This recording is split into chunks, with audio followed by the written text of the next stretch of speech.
Sweet. I was almost positive your name would be something to do with weenie. I should have. I was in a hurry. My wife's not here right now, so I was hurrying to get them in bed and settled, and I just typed in the first thing that came to my mind. But yeah, I should do that. How do I change it? It should be. Hang on. I think you have to go out and back in again. No, Flip's done it while he's been in it, but whatever. Oh, did he do it? I don't know how to do it. Yeah, he does it all the time, but that's all good. What is up, everybody? Flip will be here, but I don't know when. And who knows who else? Harry Berries. He's going bald. Anyone else notice? Who you talking about? How many people are there? We're going live, right? It's live? We live. It says live. We live. Speaking of, where is it? Oh, there it is. I'm going to show a couple pictures that Jonathan made of us. They're going to say, going bald, man. Look at this. Look at this picture. What's up, Maple Lake Mountain, Harry Berries? Look at this one. Look at this one of me he's got going on here. That's a barbells and hang on. books. What's up, dude? Okay, sorry, I gotta go change a diaper. Uh-oh. Okay, I'll be right back. This is All right, buddy. Let's go. We only got 3 people listening live so far anyway, but yeah, that's my new AI picture. Nah, that's goofy looking though. My hair actually grows. I bake it, but it actually grows pretty Jack Nicholson-y, but it grows. But I don't know. I like the picture. We got some more of a Flip. Let me see. Let me see if I can find it. There's his AI of Flip. Maybe we'll get him up. I don't know if we have one in Kevin, and I don't know if Kevin put in. Kevin's been kind of a social media silent for a while. There's Flip with his barrels of booze behind him. And we got Jared in a hazmat suit and barrels of toxic waste back behind him. That's good stuff. Oh, Hannah Baby. I'm talking about Dan Maclellan. Is he going? I mean, who am I to talk bad about that? You want to hear something bad? This is bad. I can pull this up somewhere. Guess who got voted best hair in high school in the high school yearbook? It was me. Those assholes jinxed me, man. I'm literally in that. Kevin could bring it up. I've lost my high school yearbook, but he could pull it up. I had a big long hair when I was in high school, back when it mattered to have long hair because nobody else had long hair. I'll see if I can pull one up of what I used to look like. I had a picture of me at Dixie College somewhere back there. Hold on a second. I don't got those guys to chit chat behind me while I futz around, which usually helps a little bit. But let's see here. I'm going to find a long hair picture of me. I used to get the joke that I was either Fabio or Hanson when I was in high school. And then they went and messed with stuff. And here it comes. Here's one. Bald is hip nowadays. Yeah, speak for yourself, man. They took it from me. Samson lost. That's when I lost all my power. Look at that. That's how I looked back in the day. And back when I was Mormon, then I left Mormonism, and that's when the hair thing kind of went south. That's just what happens. But it grows still, just not like I'd like it to. Oh, is this still? Oh, look at this. There's my pictures. There we go. There's some bodybuilding pictures for you. And when I was a missionary, hold on. I was hitting a piñata as a missionary right there. Yeah, man, that feels like a lifetime ago. Let's see here. Yeah. Anyway, this is actually, I make fun of Matt Daman. I used to get called people used to say I looked like Matt Daman in high school. But Dan looks like the Matt Daman from Team America, World Police.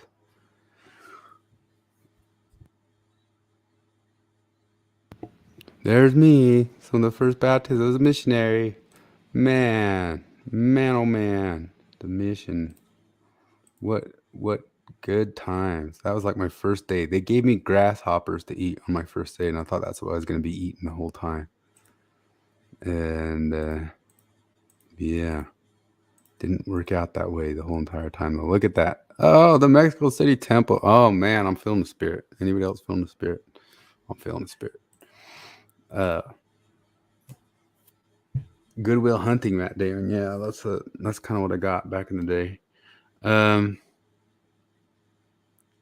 Anybody listen to the third Dan Maclellan this week? Anybody? I did. Gosh, they got to stop doing that so I don't have to listen to them all the time anymore. But I might have to wait for these guys to talk about it, or I can just get right into it. So, guess what? Did anybody see the thing about Perfect timing about the podcast of the 5 late night comedy hosts coming together? Did you see that at all? I haven't watched it at all.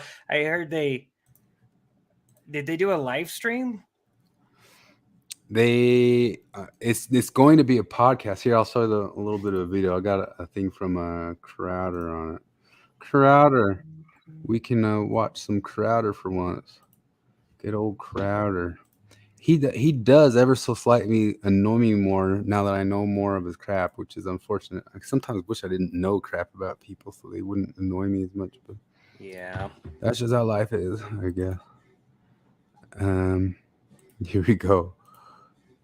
The gayest podcast ever, they called it. The name of our podcast. Subscribe to it now. Spotify or wherever else you get your podcasts. But Spotify, you Watching it was so depressing. It put me in such a funk. I had to cheer myself up with the lovely Bones. So apparently, there's a Hollywood writer's strike, and it's still going on. And the late night hosts have a real problem because they have other people who write almost all of their material. Really? Yes. Like 40 writers, depending on the place. There's, hundreds and hundreds of employees who simply actually create the content, and then they have to pre-tape it and then still whittle it down. Or if you're like Chelsea Handler, whittle it down even more and steal your guests' jokes before they go on air and have them submit it. It's true. I don't know if you guys know that it's funny. Now, hold on. I've done Now this. that brings us. That's true, you did. It's not really a joke, more of a statement. I never had that experience with her. Yeah, I know. Sticking up for her. Good for you. I like Who cares? Calling it, and I warn you. Wow. I mean, you have to watch it through your fingers. Strike Force 5. One more time, Jimmy. Yeah. Hi, I'm Jimmy Fallon. I'm Stephen Colbert. That is Jimmy Kimmel. I thought when you said Jimmy, you meant me, Jimmy, but you meant Jimmy. I always mean you. But when you I say always mean. Seth Meyers, who do you mean? I mean John Oliver. It's the 5 of us together. Maybe an hour a day. Strike Force 5 is the name of our podcast. Subscribe to it now. Spotify or wherever else you get your podcasts. But Spotify, you. Oh man, are you gonna listen? So, okay, here's the thing. The funniest, and it's not going to happen, but I think the best possible, most hilarious outcome to this would be if these guys who haven't been funny in like a decade were all just fucking hilarious the second they didn't have any writers, and just totally put this whole writer's strike thing to shame. They somehow are able to pull it out. Somehow it's better without writers. It also might be sad to find out that they were never anything but empty vessels, and they always just kind of regurgitated whatever the crap the writers put in front of them the whole entire time. But I don't know. Jimmy Kimmel's been funny before. John Oliver's got a shtick that can be kind of funny. at one point or another, I thought every one of them was funny doing certain things, but then as soon as they went all hack political, it just ended it for him. I don't know. Stephen Colbert made me laugh harder than anyone in my entire life, I think. Back when he was doing the Papa or whatever, the Bill O'Reilly impersonation stuff. Oh, no, I'm talking about when he did the vaccine song. That was hilarious. It was very good. Five guys trying to be relevant in the new media. There are way too many podcasts now. The thing is that's funny is like these guys who pull. Does it notice? I bet you Dan Maclellan would notice that that's still five white guys. That is problematic. It's problematic as hell. Some colonialist bullshit right there. Colonial. I'm actually kind of surprised that they didn't do at least one woman. They could have gotten got Chelsea Handler, right? Probably. Samantha Bee. I don't know. It's so problematic. It's problematic. Problematic. Should have got Leslie Jones. Check 2 boxes. Oh, right that there. would have been good. Yeah. And she probably would have been the funniest one on there. That's true. She can sometimes be funny. Yeah. She was the only one who dared to, when she did like a couple nights covering the Daily Show. She was the only one that dared to kind of rip on stuff. She ripped on some really ugly art from Martin Luther King, like releasing stuff, and they're just saying, "What the hell is that? That's some disgusting ugly shit." But I always wish that Seinfeld would have done late night. That might have been all right. But That could have been interesting. He's such an odd dude. You want to know what's funny is I remember when I was a kid, I used to kind of wait up for some of those shows, and if I was having a sleepover or something, it was like, boy, we get to stay up late enough to watch Arsenio or something like that. And then when I'd watch them, I'd always immediately be impressed by how not good they were. Oh, really? And I'd be like, why was I excited for this? And anyway, and the only guy who was ever really funny for a time was Conan. I mean, Dave Letterman did some funny stuff, and I remember I was a kid, so maybe my sense of humor was shit. But I remember liking Conan and Leno. yeah, they had some. There was a couple funny things, but it's like for a whole hour, they didn't have a whole hour of laughs.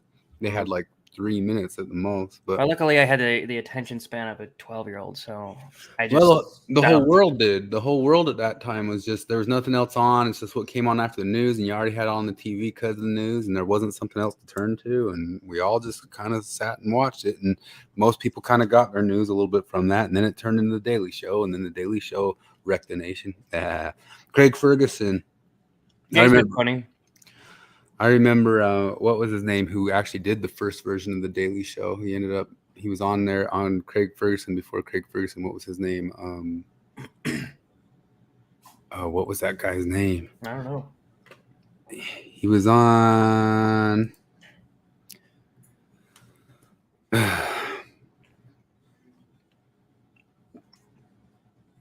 I actually thought it was kind of Craig Kilborn. Oh, I got you. Yeah. I always thought that if I could resurrect somebody and make them a talk show host, it would be Greg Giraldo. Yeah, he was funny as heck. He was way good. That was sad when he died. Yeah. Yeah. I don't know. Comedies, as I've said before, is falling off for me. Well, here's the trigonometry guys talking about why comedy sucks. They just barely released this. We watched that for a second. Go for it.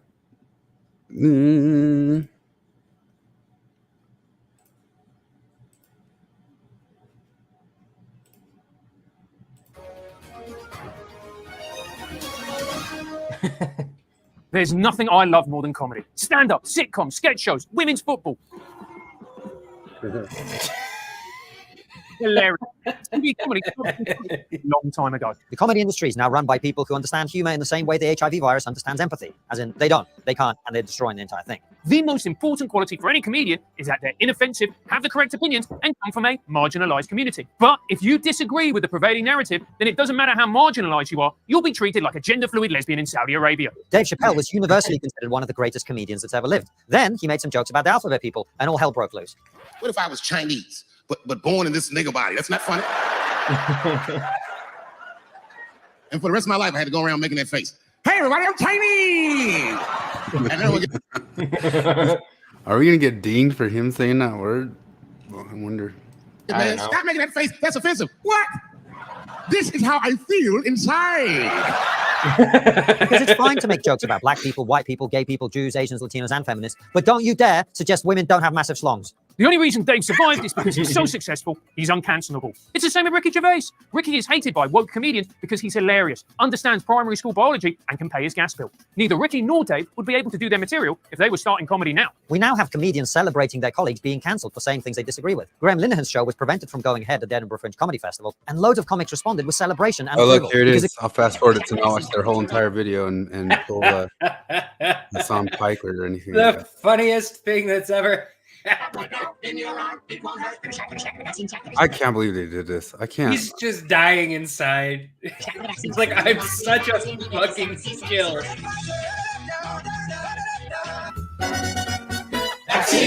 Oh my gosh, it hurts.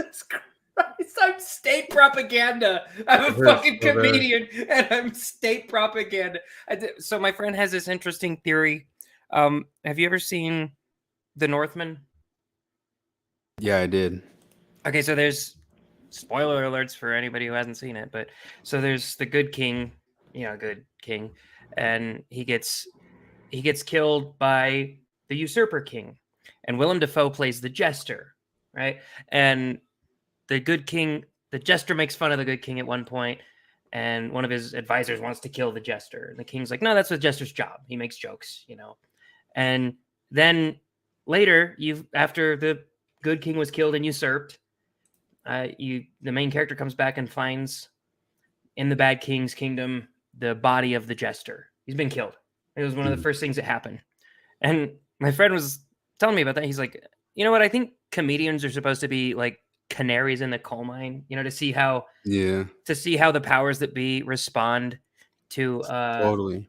to respond to criticisms and because most of comedy is, what is it? Douglas Murray describes comedy as common sense dancing.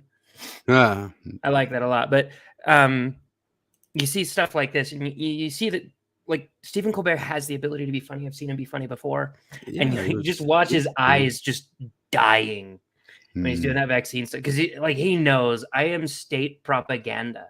I am the opposite of what the canary in the coal mine is supposed to be. Yeah, it's painful. It's more than painful. It's been painful for a long time, but I mean, I don't remember the last time I watched a late night show. Do you? I don't. I didn't watch them a whole lot anyway. I could say maybe 4 or 5 years ago, I'd see some YouTube clips of some of them if they were kind of funny, maybe something from Conan or something like that.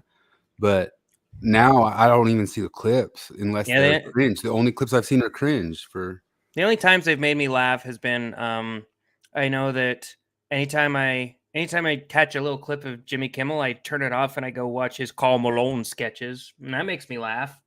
Or anytime I watch Conan trying to claim that Haiti isn't a shithole nation by visiting a 5-star rich person resort at Haiti and taking a picture of himself, I go, you know what? I'm going to go watch some of my favorite Simpsons episodes that were written by Conan. So they make me laugh by reminding me of when they were funny. Conan can still, like his Going Away episode, I laughed at several stuff on that. It was just kind of reviewing stuff, but I mean, I watched it. You know how, what's his name? Gosh, I used to be quick at celebrities' names, and now I don't care about them so hard. I forgot all names. Paul Rudd, whenever he went on the show, he'd show that clip from Mac and Me. Did you ever see that?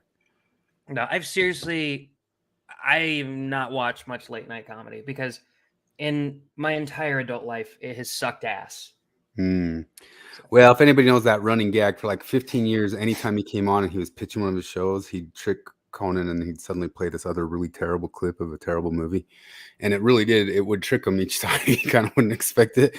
And then he started expecting it. But just recently, if anybody wants to see it, he caught him on a podcast. He was on a podcast talking to him, and he got him to watch it again. Because Conan just does podcasts now. Anyway. Do you remember that hilarious picture after Trump supposedly said the whole shithole countries thing? Yeah.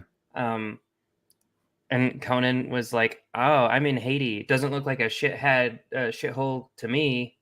And he's like taking a picture of himself on a 5-star resort. And I was like, "Oh, fuck you, man. My sister-in-law, he actually did that. My sister-in-law's from Haiti, right? She came here when she was about 11. But all the stuff that you can look up about Haiti, she's experienced. I mean, she has eaten those mud food. food. She actually ate mud at one point. Yeah. And to get extra filler in their food, they put mud in the food. Yeah. It's tragic. And like, sure, you could say it's disrespectful to call it a shithole, but you're not talking about the people. You're talking about the people oppressing the people. And for like a super rich guy to, I don't know, just like, because he had to fly into that airport, and he probably had to, in like a very secure vehicle, drive past all the really, really shitty parts to get to the 5-star resort that he was at, take that picture, and then drive back. So he probably saw all the shit too. I don't. It's so unreal. It's so unreal, like how out of touch they are with the. Well, did you see Rainn Wilson shitting on that Oliver Anthony guy? Yeah. That's one of the fun, because I guess Oliver Anthony was on Joe Rogan, and I watched a clip of it, and it's funny because Joe Rogan, what Rainn Wilson said was, I wouldn't pay attention to the other poor people. I would pay attention to the billionaires or whatever. And Joe Rogan is just like, the funniest fucking thing in the world is watching millionaires bitch about billionaires. Like, you think that you're that unreachable, right? Yeah. Christopher Rice has a point. Why eat mud when there's like cake? Oh yeah. You They could just. Why don't they just get food stamps and get some fudge rounds? I'm gonna write Haiti and let them know about cake. The craziest thing I heard this week, I heard the story because people were talking about the Hawaii fires and those kids going missing, and everybody's like, yeah, missing. Where are they missing? But then some people brought up that around that earthquake or whatever it was that hit Haiti, that a ton of people really did take opportunity right there to traffic children, because there was a bunch of homeless or parentless kids running around and that sort of thing. People just like maybe they were just Aladdins stealing children to feed their family. Keep tossing them fudge rounds. I saw somebody say that I think it was Christopher, what got motherized, comedy's motherized. We got to be nice. I was thinking we've been always mulling around starting a Facebook page because you got the Lapsters who gave a big screed of why they can't let Jacob Hansen back in, and then everybody's complaining about that page. But if we did come up with a page, it could be the Latter-day Longhouse. We could do that. That's what we could call the thing. Get the thing going, man. Latter-day Longhouse, where we will censor you if you're not properly sensitive in your opinions. So we got a ton today talking about Dan McKinnon. Did you happen to watch one of their best performing videos ever this past week from Zelph on the Shelf?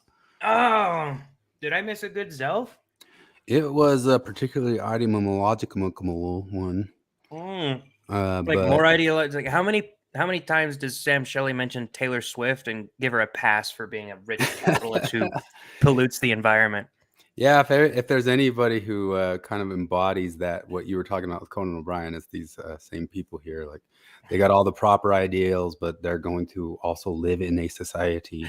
I cannot get over like how little effort she's willing to put into her own fucked ideology. Because like, I get it. There's certain ways. If I'm like putting on my communist hat, there are certain ways in which I have to participate in the system, right? I get that. Like, in order to have a job, I got to buy a phone. I don't particularly like the criticism of like, oh, you're a socialist, but you're using an iPhone. I'm like, yeah, but you kind of have to at this point. But like she didn't bring up that example. She brought the example of Amazon Prime. Yeah. Like, I'd love to stop ordering, but they make it so easy, and you just have to participate in the system sometimes. Like, you don't. In that way, there is no argument. There's no world in which you have to buy packages from Amazon Prime. Just fucking stop. It'd be the easiest thing in the world. I think of like going back to Mormonism. If I went back to Mormonism, very easy for me to stop drinking coffee. Pretty easy to stop drinking alcohol. That would be risky. Alcohol I don't even drink. But you know, if Mormonism was like, also you can't do Amazon Prime anymore, I'd be, yeah, I'll stop. Like, what the fuck? Fuck Amazon, indeed. Yeah, I use Etsy, guys. This whole episode is about them watching an evangelical couple who watched the Ken and Barbie movie. And the evangelical couple is kind of like they're a big tiki-talkie, whatever, following people. And so because they're big, and then these guys covered them, they're big, it gave them way more traffic than normal. So they were all getting excited about it. So they might do more comment video on bigger channels than them and that sort of deal. But man, never works for us. But the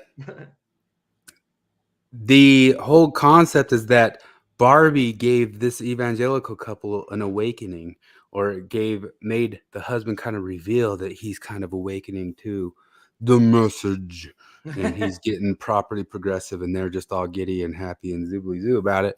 And part of the deal is they kind of showed to me, I mean, they're so hard in the bubble of progressiveness. It's like a Mormon.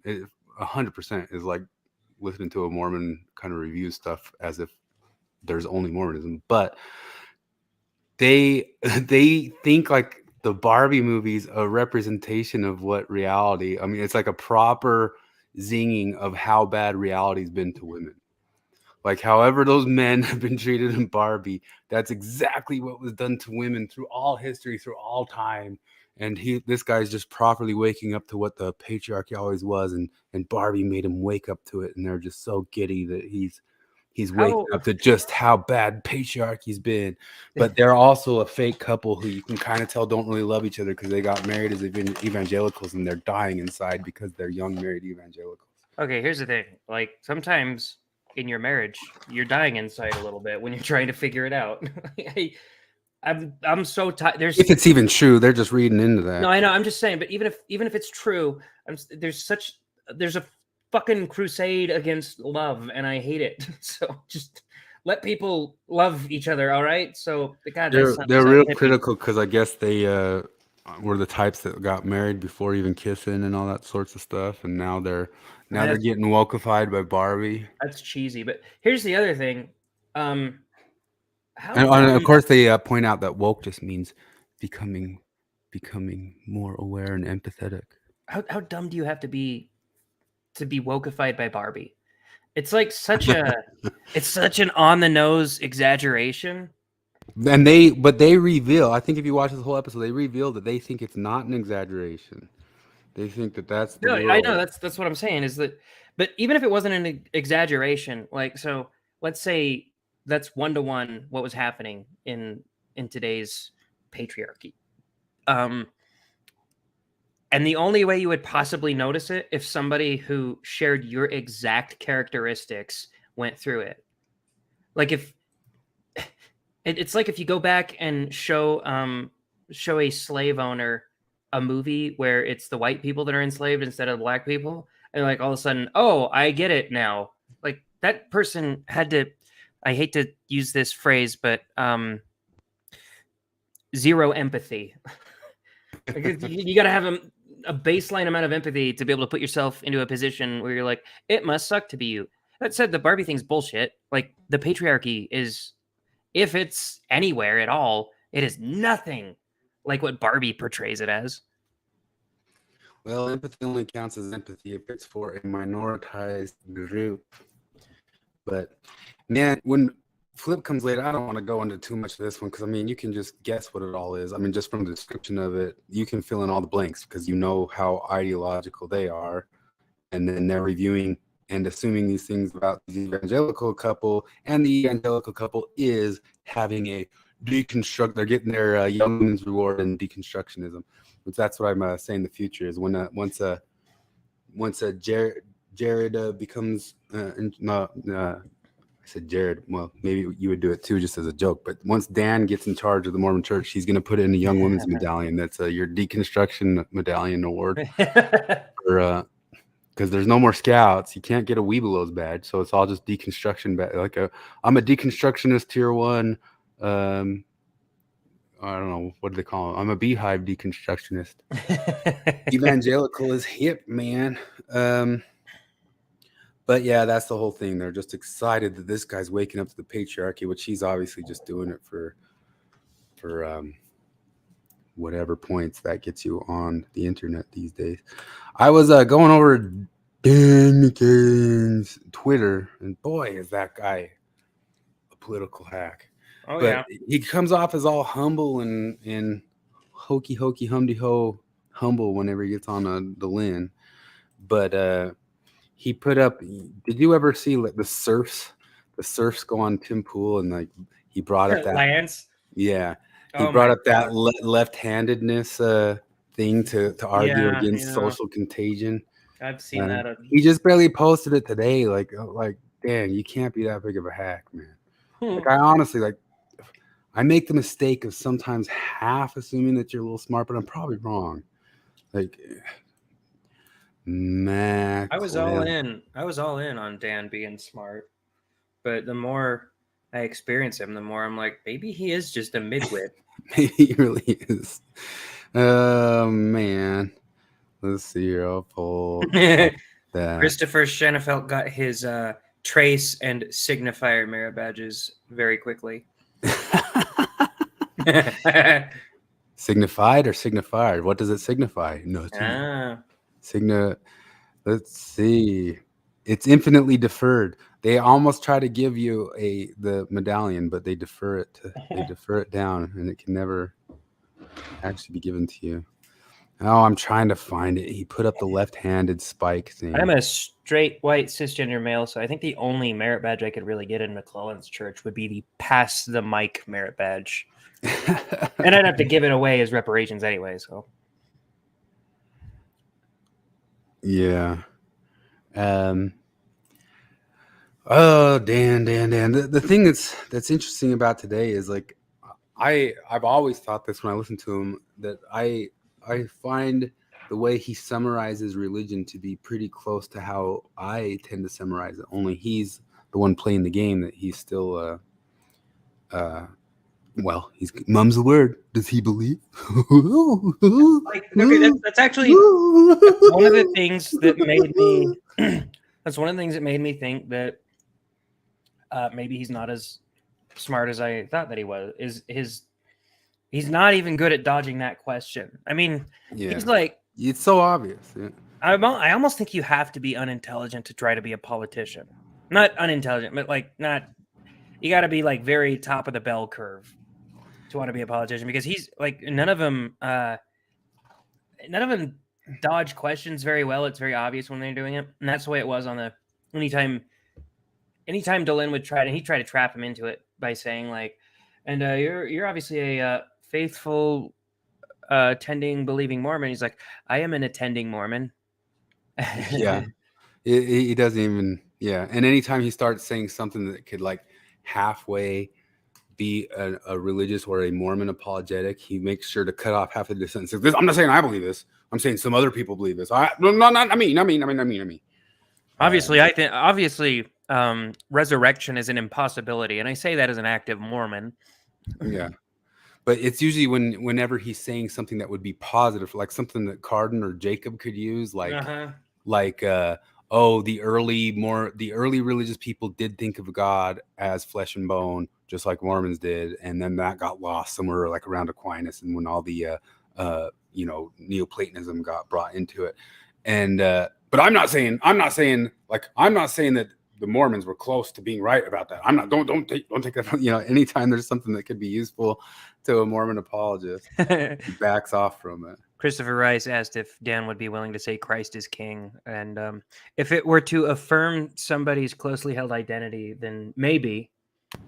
See, this post right here is, he's been going at it back and forth senators, but he's just so often like all he does is like sling mud, and he doesn't really critique. Like when we try to critique Dan, we try to explain why we're critiquing him, right? Like we break down why the genealogical or Foucault's genealogical method is hack and the stuff that he does. But he usually just does this, like it's just like it's an argument of expertise. This person right here is complaining that this lady keeps getting like boosted in different periodicals and stuff for writing woke versions of the Iliad in translation, and all Dan says is this screed, one of his other new favorite words now. Everything's a screed, even though he's the one writing screeds because he's the infinite projectionist. The hell is a screed? The screed is just like a rant that, a very ideological rant. The first time it really got huge. This is a part where Flip says iron law of woke projection never misses. Yeah. The first time you might have seen the word floating around, if you go look up anything about when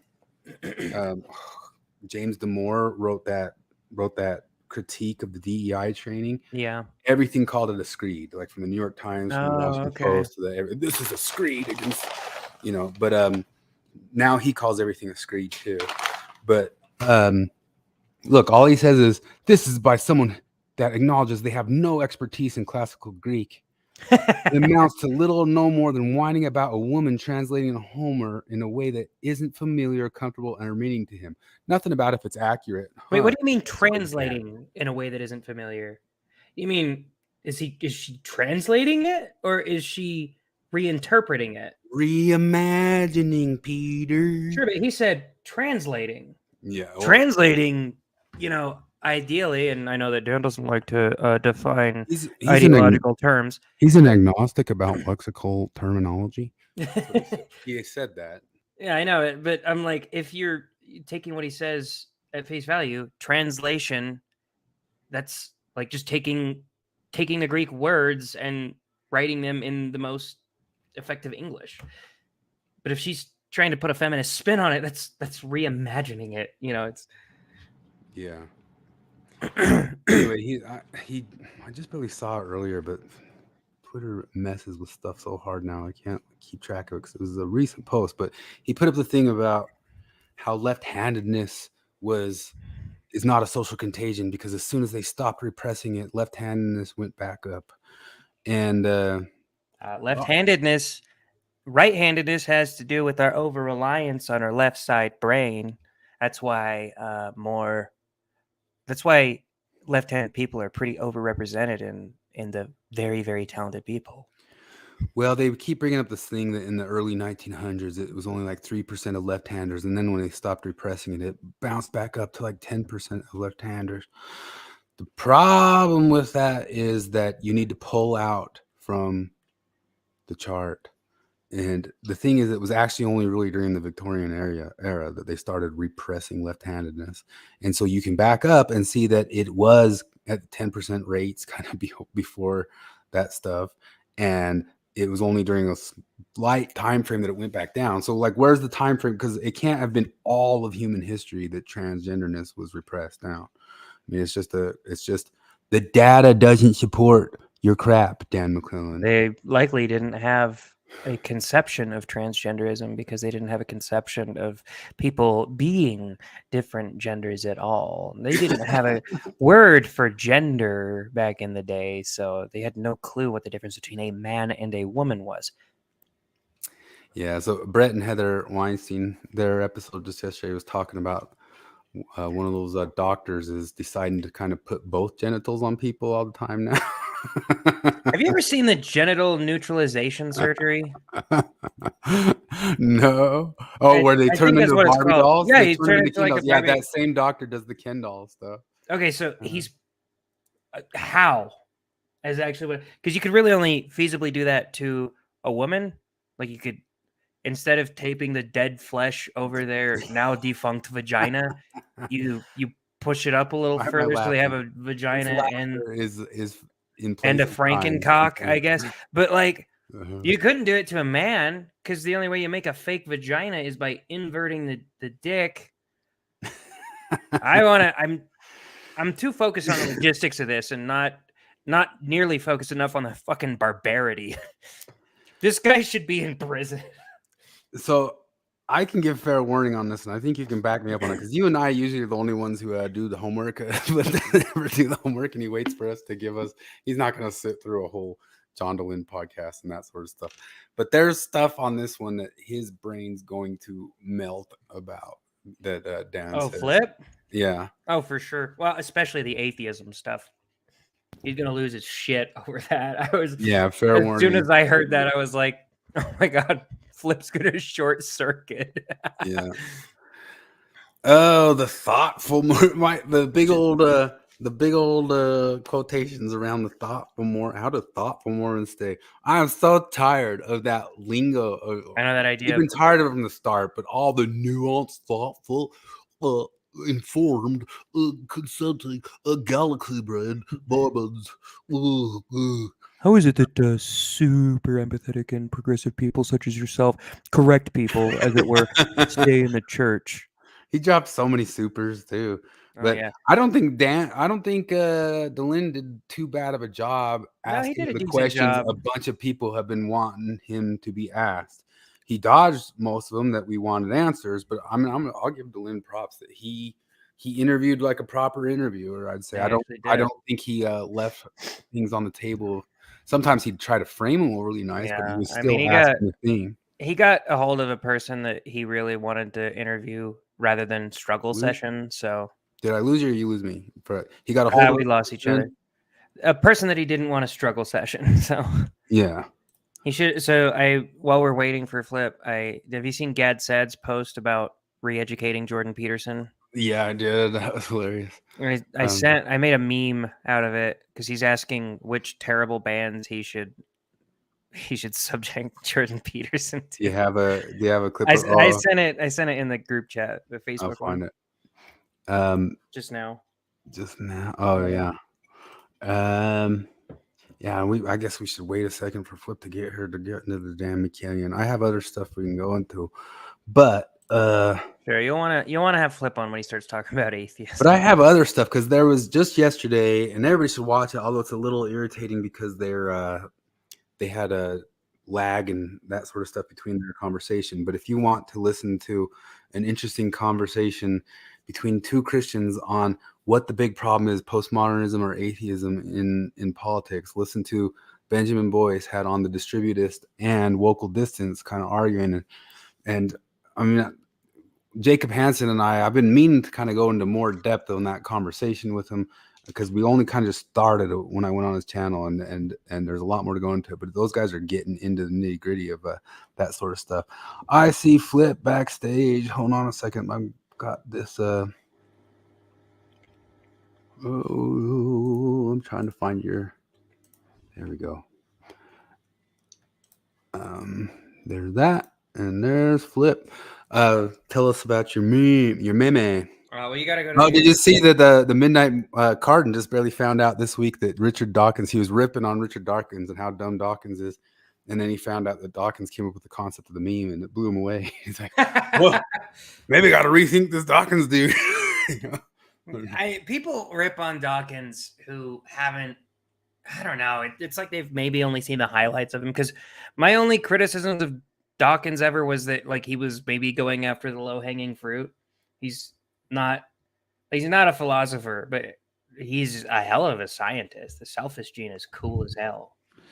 Christopher, I'm gonna try to get into this later if we can get through the Maclellan stuff either, but it all kind of ties in together because if you listen to Dan Maclellan on the Thoughtful Faith stuff, it's one of the big deals that I've been trying to kind of explain to everybody of the difference between modernity, postmodernity, and pre-modernity, and the weird thing that's going on with there. And there's postmodernism that's the capital P postmodernist, which is Foucault.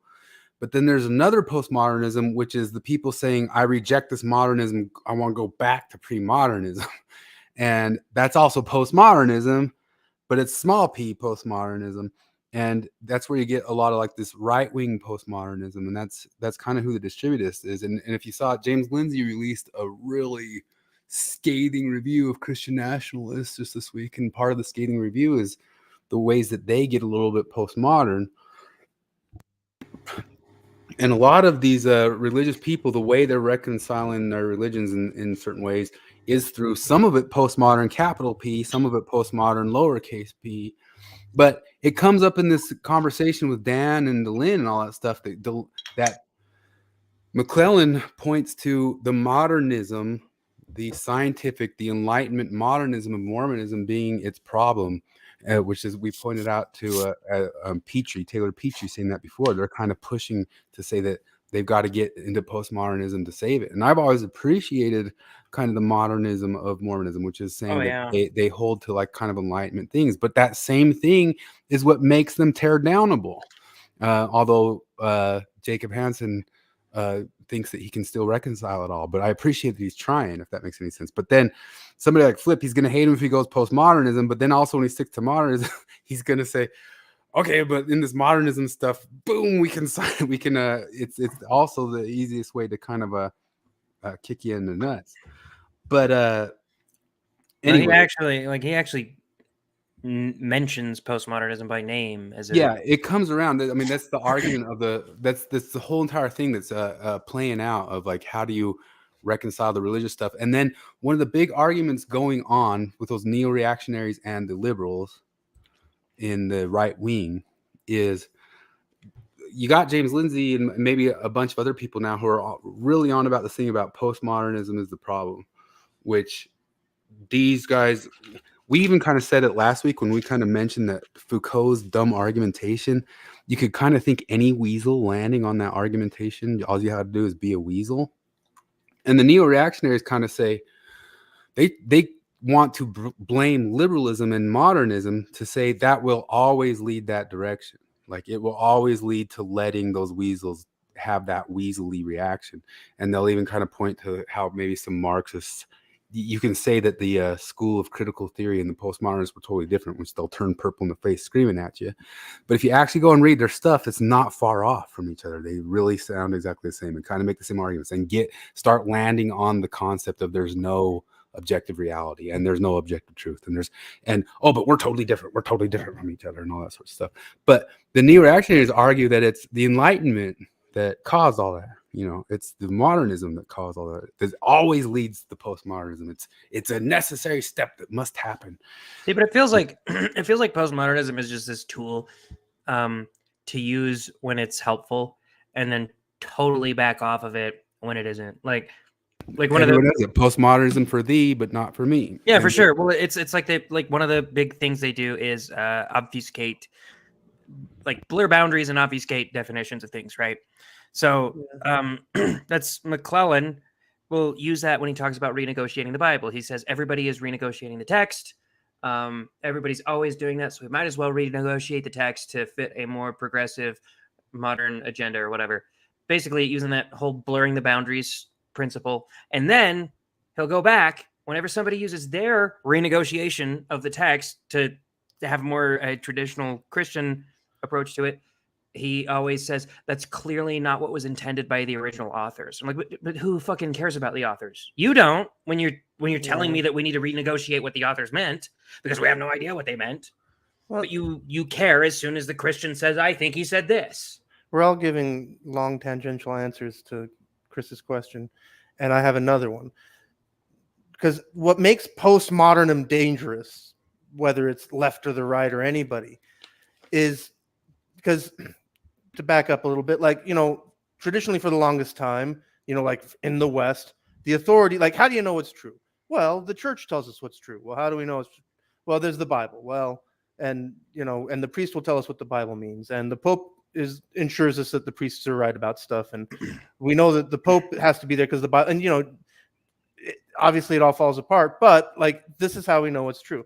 Postmodernists are people who came along, and like a lot of people have this realization, like, hang on, they're kind of making this up as they go, you know? Now that's like the baseline assumption, which is like, you know, like, I think that's like just the one step after faith is going like, okay, hang on. They don't really know the things they say they know. But the postmodernists are people who do two things. One thing is they totally overestimate how much of it's being made up, you know, as they go along. And this is the structuralism where the people say it's all a construct, you know, where it's like, 'cause, you know, like there's a lot of things about gender that are clearly socially constructed, like, you know, patterns, skirts. Yeah, these kinds of things. Like there's, you know, and because in different cultures, like there are differences between how men and women dress, but they're not totally consistent across it. Anyway, postmodernists are people who say like, oh no, it's all made up. And because I figured out that they're just making it up as they go, it turns out I should be the one making the shit up. And that's what because minoritized, because oppressed. And why that leads to any sort of truth. I mean, they've known since the beginning. Even Leotard said that he realized that they have grand meta-narratives inside of their non-meta-narrative places. But then the very same postmodernists will look at you cross-eyed in the face and say, how could there be a meta-narrative like Marxism when there's no meta-narrative in postmodernism? When they themselves have pointed out that contradiction inside of themselves from the start of it. Yeah. Well, also to go pure back, postmodernism, pure postmodernism feels like a human impossibility. Like it's actually, you couldn't apply that constantly and consistently. Anarchists. Like just going 2 questions deep with an anarchist, you know? Well, so these guys brought it up in their conversation, just like you said, and we brought it up a million times. I always credit to Jonathan saying it's postmodernism for thee, not for me. The argument one of the things that comes up, and it's always a terrible argument, is like, why can you deconstruct gender, but you can't deconstruct race? And they try to come up with this argument of saying that it's structural determinism. And this isn't Marxism, but that comes from Marx. Yeah. Marx had class determinism and stuff, and they just took it and there's called a it, direct they used the pedigree word. going back to Marx, and They use all the same words and terminology, but it's not Marxism. And it perfectly fits. Yeah, this is like it has a pedigree to Marx, and it fits nicely within Marxism. Yes, it's Marxism. Well, it's like half of the phrases they coin are just to get around logical fallacies. Yeah. Like they're like, I'm sick of people telling me that I'm special pleading, so I'm going to coin a term. How about standpoint epistemology? Yeah. If I say that, like, well, due to this hierarchy of oppression, this guy that's down here on the hierarchy of oppression, you can't punch down on him, and what he says, you can't refute nor confirm because you haven't had his life experiences. So his standpoint is just taking his gospel truth. That's just special pleading, but you made a name for it, and so now you think it's valid. And they also do, like, they take a play right out of the Christian apologist book, you know, and instead of saying like, you don't have an objective foundation for morality, it's like, well, you don't have an objective foundation for logic. So your logical fallacies are socially constructed. It's just part of your cis heteronormative Eurocentric structure of thinking, you know, and they just do the same thing where they just get you going down that rabbit hole of bullshit. Do you want to hear a funny? So I was listening to, like, when Kwaku did those videos taking down the CES letter, me and my wife and her brother did a live stream responding to them, and she has since taken the videos down, but they're unlisted. So I was watching one of them recently, and there's this part where, like, I'm sipping straight whiskey and I just lose my mind over this argument they make of how they're saying, oh yeah, a lot of ex-Mormons like to say that Joseph Smith was a predator and he was creeping on young girls, but they don't like to bring up the fact that he was also sealed to a 78-year-old woman. And I was like, oh my God, what? Are we just taking the averages or something? Like as long as if Muhammad had done that, are we going to give him that same pass? Like, I'd be curious to see, like, what is the median age? Yeah, what's the median? Of Joseph Smith's wives. The median age is going to be a little bit. Yeah, like, what's the average? What's the median? The mean will be pretty old because of that 78-year-old woman. Some of their like, because, you know, I don't know. I appreciate Midnight Mormons, Ward Wars, whatever they're called. Like, they are the best thing at what they do, but oh my God, some of their stuff is so weak, just so weak. They've been irritating me. I mean, Cardin, who I love, Cardin's a boy, but he goes too far. Like, I think we're here extending grace to that people's apologetics, to use the Dan Maclellan, like, they can be plausible. Like, they come up with like an idea that's like, there's a plausible possibility that the thing that you've landed in is an argument, and we'll grant it to you, but we can say it doesn't convince me, but I'm okay that it convinces you, that you think that's a thing to go ooh on. But you guys are the ones starting to say, and you believe this, or you're a damn idiot, you know. Yeah, and absolutely. No, that's the thing I've said forever is what they do is they carve out a little piece of epistemological territory where you can't conclusively say that the thing is or isn't, you know. It's like, yep, okay, yeah, you've that little piece of ground, I can't reach that. Like, my artillery doesn't go that far. Kevin and Meanwhile, I, there's the whole rest of the landscape. That's the part where Kevin and I get along for 20 years, because for 20 years we can say, oh, well, that one I think's awesome. I think that's, and I can say to him, like, I think that's cool. It's awesome that it works for you. I don't go to him like, you're a damn dipshit to him. Yeah. But then Kevin can say to me, like, I can go like, God, it doesn't really work for me. And he's like, oh, that's cool, man. Well, he actually sort of had like, Cardin had almost a more serious moment in one of the recent ones that I watched, where he kind of was just like, I'm tired of people telling me I'm stupid for believing or whatever. And he's right. I agree. Like, I absolutely, like, I don't think people are telling you he's stupid for believing. I think plenty of ex-Mormons say that. Well, no. I mean, in general, that's my number one rule. He says a lot of incredibly stupid things, and he says them loudly, publicly, and with enormous confidence. Sure, but So what I'm saying is that a lot of ex-Mormons, my number one rule, I'll see like a new ex-Mormon come on there, like, what do I do? How do I interact with my family? And my number one rule is always, I am not better than you for believing. You're not worse off than me for believing today what I believed yesterday, right? I didn't get a rationality PhD because I announced I don't believe in Mormon. I know. So you have to keep that in mind. Like I believe the same things he did a day ago. So I am not better than him. I think I'm right and I think he's wrong, but he also thinks that he's right and I'm wrong. So I get that. I get Cardin's issue. But the thing is, he kind of flips it around and then starts acting Then suddenly like you're an idiot. we're the idiots. Yeah, you're an idiot and it feels like it's not for people that are on the fence. It feels like it's for people who are approaching the fence. But if you approach the fence and there's a bunch of people standing by it just screaming, "Don't you dare cross this fence," or you'd be like, "Those fucking morons." Well, then you'd be like, "Okay, I guess I won't." I let don't want me to be put it stupid. back in the realm of Dan Maclellan. Like, if there was ever a podcast of all the podcasts I've listened to him on that I say a lot of the stuff he said in this one, I can sign off on. There's like a lot of his like general description of what's going on in religion, what you can think of, and why supposedly he might be tolerant of people's opinions unless they're politically different than his. But that's part of the postmodern problem, is that you turn your religion into politics. But we'll get into that later. But the way he describes from the academic viewpoint what religion might be doing, or how you can reconcile it, or why you might chill off on people who genuinely believe it, and all that sorts of stuff. Like, and if he were kind of like that humble in his delivery all the time, even if he was left wing, I probably wouldn't have a terrible much problem with him, you know. But then you go to his Twitter or his TikTok, and he's such a bombastic. He's such a cunt. You can only fight it back with being a bombastic. Well, because like I haven't listened to Maclellan's whole thing about homosexuality and the Bible, but what I've gathered from it, it doesn't seem too far off with how Robert Price answers that. And like, Robert Price is my favorite Bible scholar ever. He's the Bible geek. Look him up. And his politics are very conservative. But like his criticism of the Bible is extremely liberal.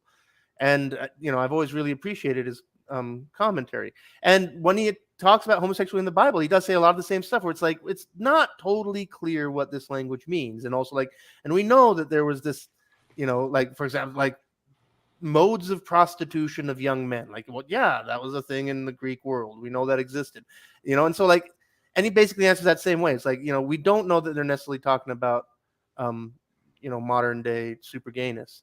Sure, and, but because like one of the things he talks about specifically with the Old Testament, where he talks about like the law of the Old Testament, like, all those sins weren't necessarily like moral sins. They were matters of ritual cleanliness. A lot of it was practicality. It was like, don't piss upstream from the camp because God will smite you. Yeah, well, like, because a lot of it's like, it's like, it's a sin to get blood on you. Like, well, if you're a doctor and or anybody and you're helping an injured person get blood, well, it's not that you're a bad person. It's just that you have to go do the sacrifices and do the cleansings and do the ritual to become ritually clean again, And so like he talks about, like, in a lot of Leviticus, like, the gay stuff is all in the same stuff as like all the weird, Sabbath law shit. Sure. And so like he goes into, it's like, it wasn't necessarily a morality thing, but it was about boundary crossing, because the Leviticus is extremely into boundaries. And like, you just look at Jewish, what is it? Halakha? No, not halakha. I can't remember the name for all the Sabbath laws. Well, so Maclellan's take on that is, because a lot of sort of amateur biblical scholars say the whole thing like, oh, the word they're talking about is pedophilia. And McClellan actually rejects that, and he says, no, that's not what it is. But he claims it's the penetrative, or it's the receiver, basically. Like, taking on the role of a woman, and that's what they don't like about it. But he also, well, that supposedly exists in American prisons today. Like, I can totally see that. It's not gay to be a top. It's only gay to be a bottom. I could kind of see that, but then he goes into, they didn't have a concept of homosexuality. Yeah, they're talking about homosexuality. That is utterly retarded. I know, that's absurd. And he's like, a man didn't coin the phrase homosexuality until the 60s or whatever. Are you saying there were no gay people in like the 30s or the 40s or 50s? Like, I mean, I hear all these people talking about how trans people have existed forever. Did they not exist before we had a word for them? Which is the argument against that left-handed graph, because you pull out from the left-handed graph that he tried to use, and there was a bunch of left-handers before. Are none of his PhDs on brain activity? Because left-handedness is not a social thing. Yeah. And to answer something, I want to comment on something that, like, when I jumped in, but you were talking to Christopher Rice about something I want to get out, because you were talking about how the critical theory postmodernists in general tend to misuse words intentionally. And this is like one of the things I ran into early on, because, like, the first time I heard critical theory, I'm like, well, I'm into theories and I'm into the critical method. Well, this sounds right up my alley. And and if somebody comes along, it's like, oh no, they don't mean, like, the capital C, capital D critical theory is not critical in any classical sense, and it's not a theory in any scientific sense. It's neither of those things. It is, in fact, neo-Marxism. And you'd be like, oh, come on, Rush Limbaugh, shut the fuck up. And that's what I was for a long, long time. But this is what I'm telling you. You can go to the university department websites of any of these fields. That one they say right on Wikipedia. You can just look it up. They have glossaries, but like, oh, well, just because people go like, oh, Wikipedia, but go to the humanities departments of your nearest university and look for the glossary of terms and read how they have specialized meanings of almost everything. It's really shocking. But you just go read it for yourself. Like, one of the other, like, just things that exists out there that, like, I didn't know for the longest time exists. Marxists.org, plural of Marxist.org. It's a free website where you can go straight to the horse's mouth. You can see exactly what the fuck they're talking about and what they mean. They have all the literature, and they also have their glossary. And so you can trace this stuff. They explicitly, Crenshaw, when she was using the term critical theory, she added the word race in the middle of it. She was explicitly referencing the Marxist critical theory that she was adding into, and she explicitly references Derrida and Foucault as people who were influential towards bringing in what Jordan Peterson called the postmodern neo-Marxism. But they'll throw sand in your eyes and scream at you in the face for saying that they're just basic obvious truth, which is basically, by my view, the game of most philosophy out there nowadays anyway. Going back to the postmodernism for thee, not for me, like, the way they get around essentialism is through that structural determinism thing. So basically, I'm not an essentialist about your race is essentially you, but then the way you socially oppressed me made it essential, but through social constructs.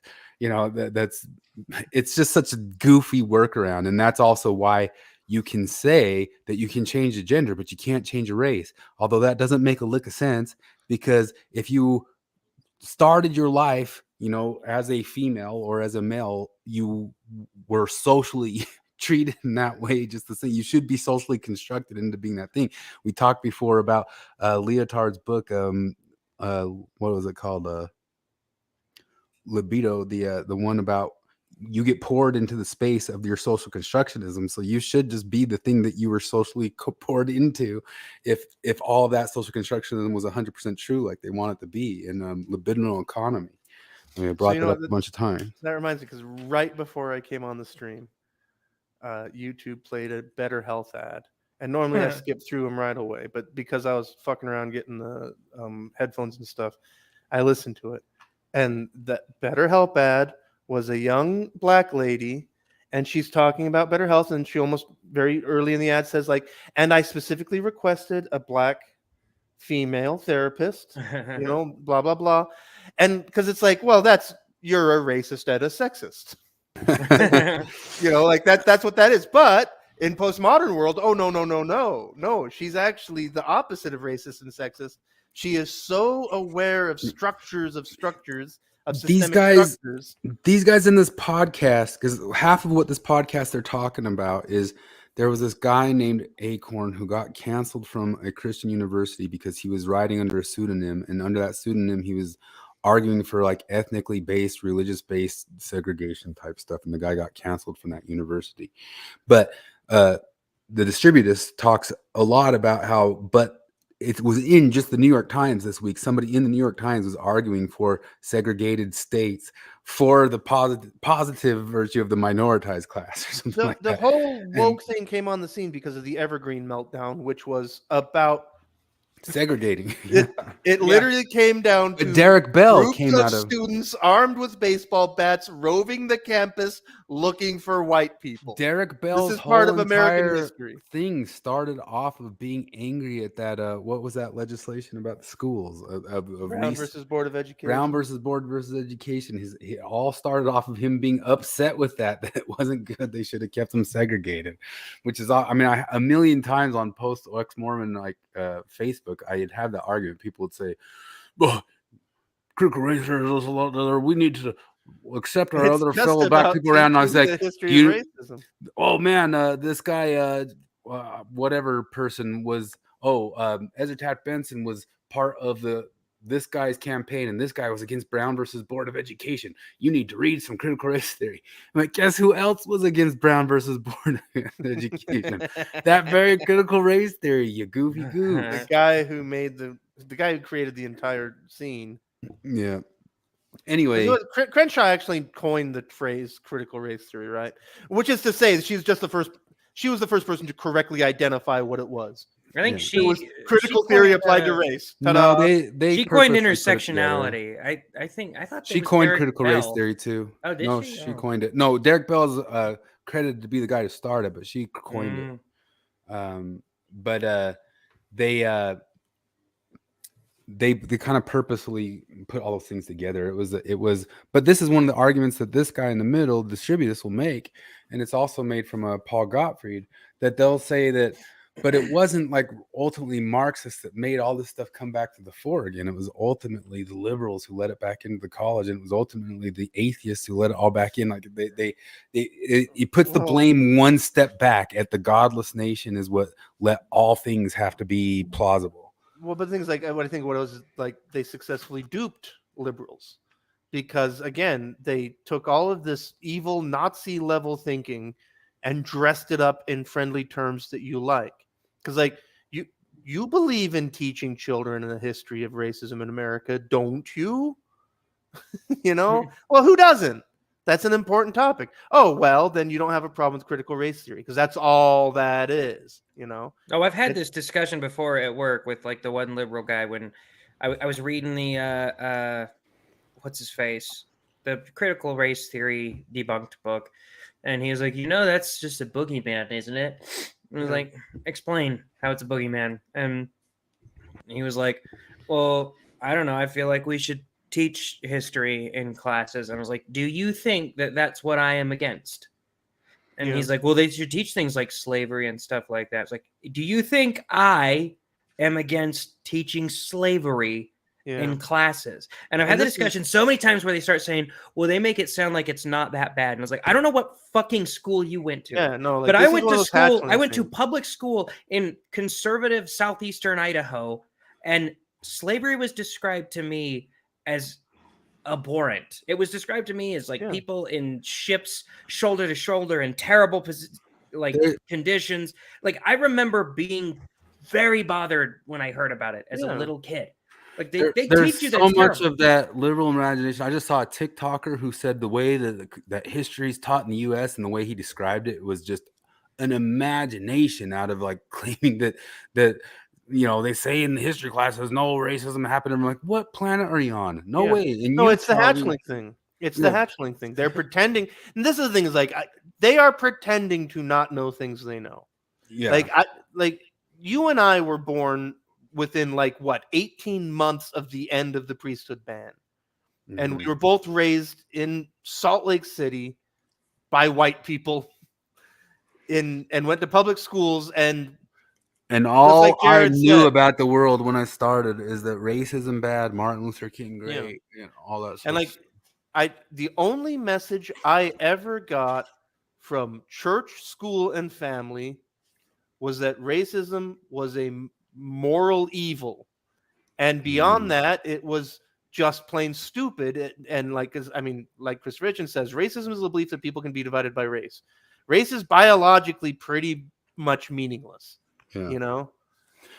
Here's Dan arguing with the Utah State Senator for CRT and all that sort of stuff. And like I said before, I got banned off of his Facebook channel for coming back at him about CRT because CRT is explicitly against data. It's dogma over data. It writes in its own stuff. Yeah. Dan, I'm not talking out my ass. I've read this book. I have read this book, you ding dong. And you haven't. I'm more than positive you haven't, even though you act like an expert in it. And they explicitly say that data is white man's tools. And you're the guy walking around saying data over dogma type crap. Yeah, I think it's like because Why is Joseph as much Smith sneakiness, trending?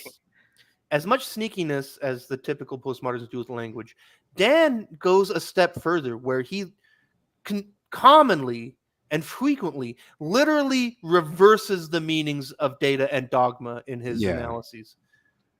Like he's literally just taking them and switching them around. He explicitly argues for just today in the John DeLynn thing, but in a bunch of his TikToks, that he says words don't have any inherent meaning, and I am an agnostic. That he says I'm a lexical agnostic, that any word means anything that we think that it means. What I don't know why Joseph Smith. I clicked on it. What's here? Oh, this gal was talking about new. I saw it on TikTok. I thought that was Dylan Mulvaney. She for a said moment. there's a. She said she's a pretty frequent commenter in the XR world, but there's new data that some of the dates don't line up with the claims of some of the polygamy with some of the chicks of Joseph Smith.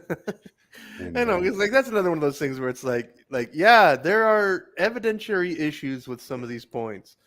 You've carved out this little epistemological piece of ground where I can't prove you wrong, but meanwhile, there's the rest of the landscape. Like that was when I was mentioning earlier how weak apologetics is. I just listened to Midnight Mormons do a whole thing about the Fanny Alger affair. Oh yeah, I listened to and that it was all came down to like, well, first off, it looks like he wrote scrape first, and then they changed it to affair. But also, affair didn't mean affair like we mean affair. It's just like, oh, God. Okay. No, actually, when I first heard, dirty, nasty, filthy affair, I didn't think he meant like affair as in cheating. I thought he just meant thing that happens, like get your affairs in order.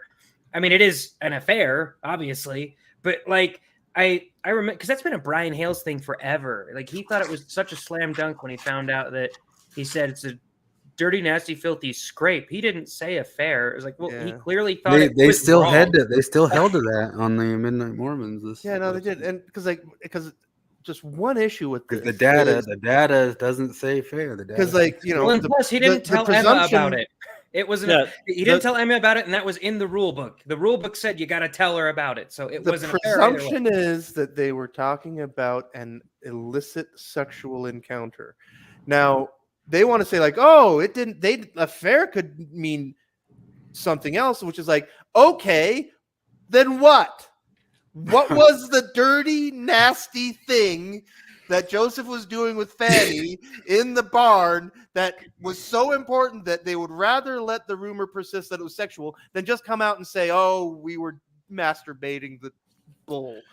So here's oh, sorry. Like, what's just whatever. That's just it. Like, okay, posit something else it could be. Like, of course. It'd be one of the funniest things ever if, like, at the end of his life, Oliver Cowdery, they asked him, like, were they having sex? And he's like, oh, Lord, no. He was having indigestion, and she was helping him clean up the nasty shit he just took. That's better than the horrible thing I came up with. But yeah, like, what's the dirty, nasty thing that had to be? No, so I don't even think they're saying that. Like, I think they're basically acknowledging that he was, like, having sex with her, but they're trying to prove that it wasn't an extramarital affair because he was married to her. Yeah. Misfit News. I think I just had my earphones up too loud. Is it still doing it when I talk?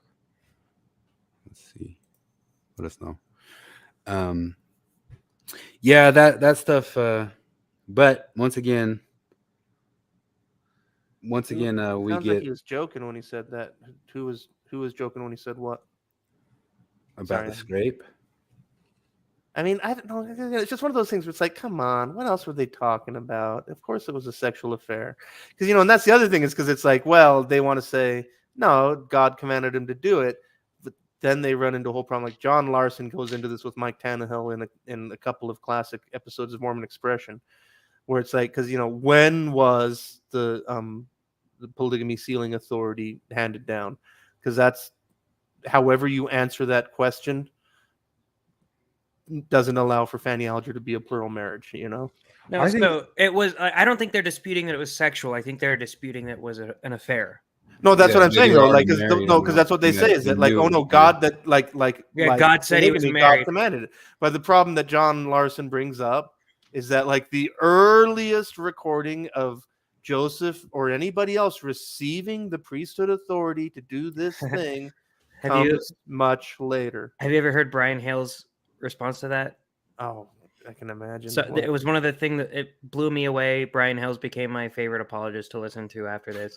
It was on his Mormon Stories. He said, well, a lot of people say that Joseph didn't get the sealing power until after the Fanny Alger thing, but he also didn't get the baptismal ordinance power until after he'd already baptized. He's the prophet.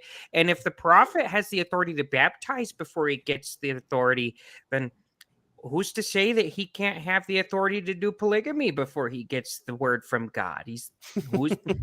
I actually I think Dan Maclellan gave the best argument for this stuff, that everybody should just drop and start using. I mean, he said it on a podcast today that read all throughout history, read all throughout every sort of biblical prophet or whatever. There's all sorts of sinners who are prophets. Just roll that he's a sinner and he's still a prophet. If you just don't hold he's a prophet. He did the stuff. He did the naughties. He did the women. And there's a lot. I think even some people kind of roll with that. I think Jacob Hansen doesn't try to argue with Rough Stone Rolling is polygamist at all. Like Rough Stone Rolling was like, these are times that Joseph lied. and we know he lied. But like, well, okay, that's part of being a prophet. But I think if you become a biblical expert like Dan McClellan, you'll see that prophets all over the place were naughty people. That's what the Catholics do. I remember trying to point that out to a Catholic one time. I was like, this Catholic, like, I don't know, fucked a goat or something. He's like, oh yeah, that Catholic, that Pope was a cunt. And there's so much weird Pope shit. I was like, wait a minute, what? Listen. You knew that? And he's like, yeah. I was like, that doesn't. Your prophet can be there was a female Pope. Like, what the fuck's a testimony? Your prophet can be a sinner, but your president cannot. Let's see here. I'm going to hit some of these comments because people are saying funny stuff and I haven't had a chance to hit them. Christopher was talking about the postmodernism. Perhaps enlightenment and skepticism goes too far, both, and doesn't go far enough. I think there's some truth to that. No bites from my Facebook friends talking about that. Robust conversation on Facebook died with Trump and COVID. That is true.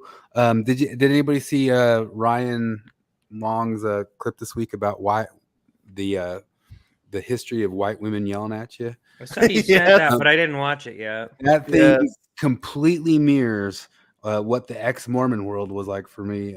Maybe I'll pull it up for a second here, but it was 100% true. Here you go. So this graph right here is a timeline of white women yelling at. On the X, plotting years. On the Y-axis, we have the frequency of white women yelling at. So this right here is where it sat the majority of my life. A little bit of yelling. The ones I was in a relationship had a tendency to yell a little more. Around 2013, the frequency of white women yelling at me did start to ramp up a little bit. That curve getting a little steeper leading up to the 2016 election. This mirrors my life exactly. It misses a couple events that I would add in there, but it mirrors it like to a T.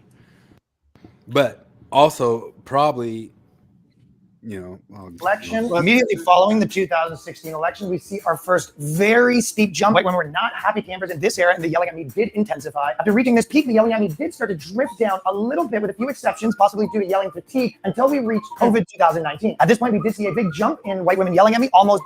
So what was missed in there was Kavanaugh. Kavanaugh was was a whole huge bump for me right in there. And then they missed Charlottesville. Charlottesville was my thing shot off the charts.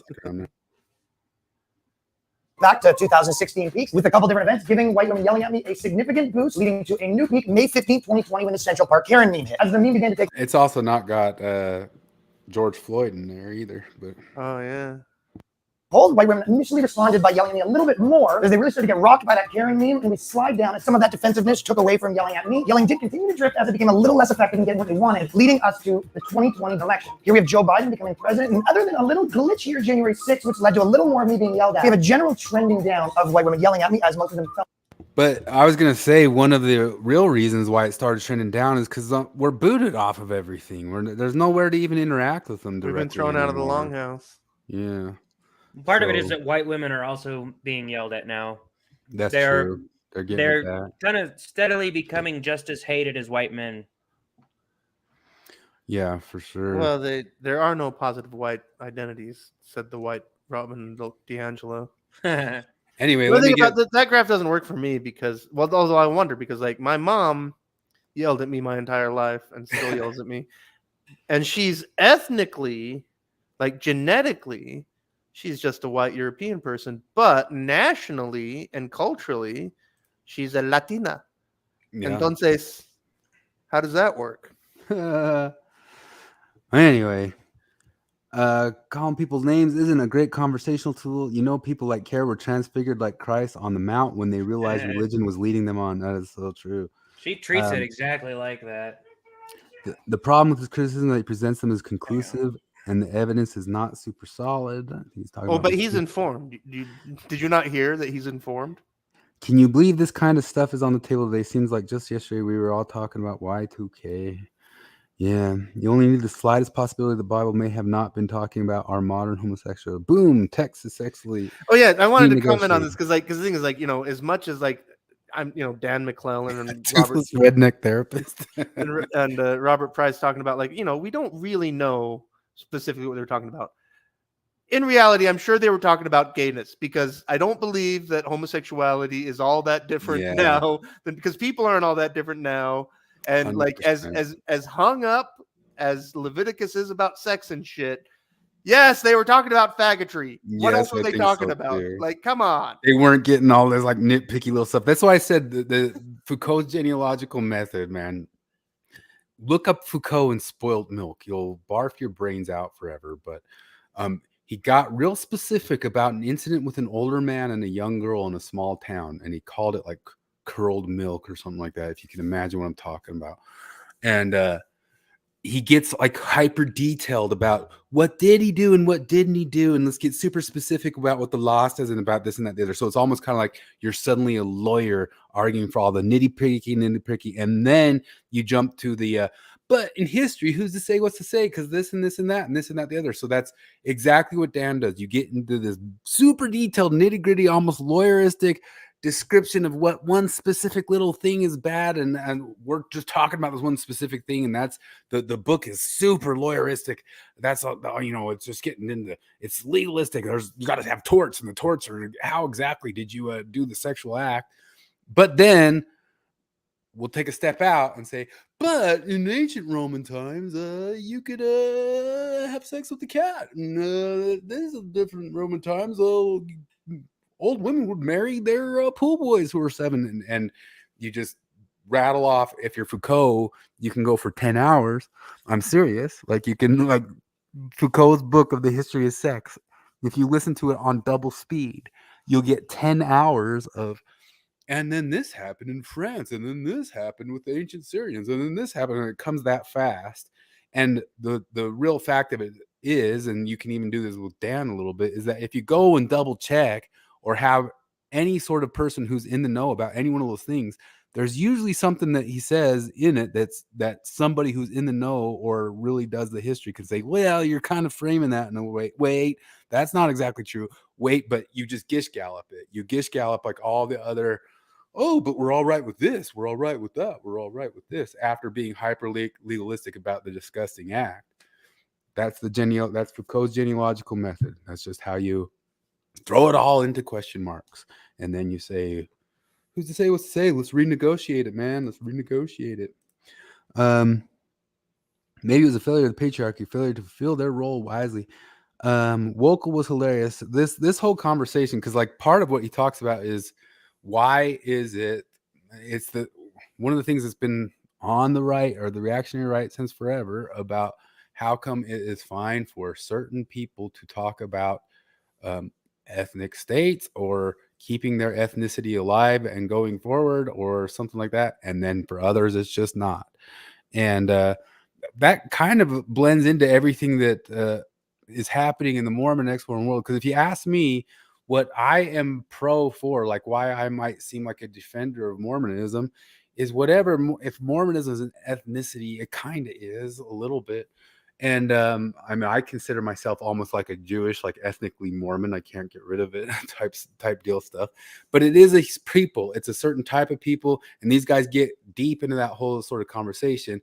And I don't think it should be globally homogenized out into whatever global homo thing Dan and Delin are trying to do. They should keep it salt and savor. But like, I don't know how to keep it how it is and not do it. But in a strange way, I think that should keep its flavor the same way the Irish should keep their flavor. Like the Irish shouldn't be a place that's just now full of Saudi Arabians, if that makes any sort of sense. And in certain circles, me saying that, just even thinking it on a level of, no, it'd be cool if the concept of Ireland stayed existing like the concept of Ireland for a long time.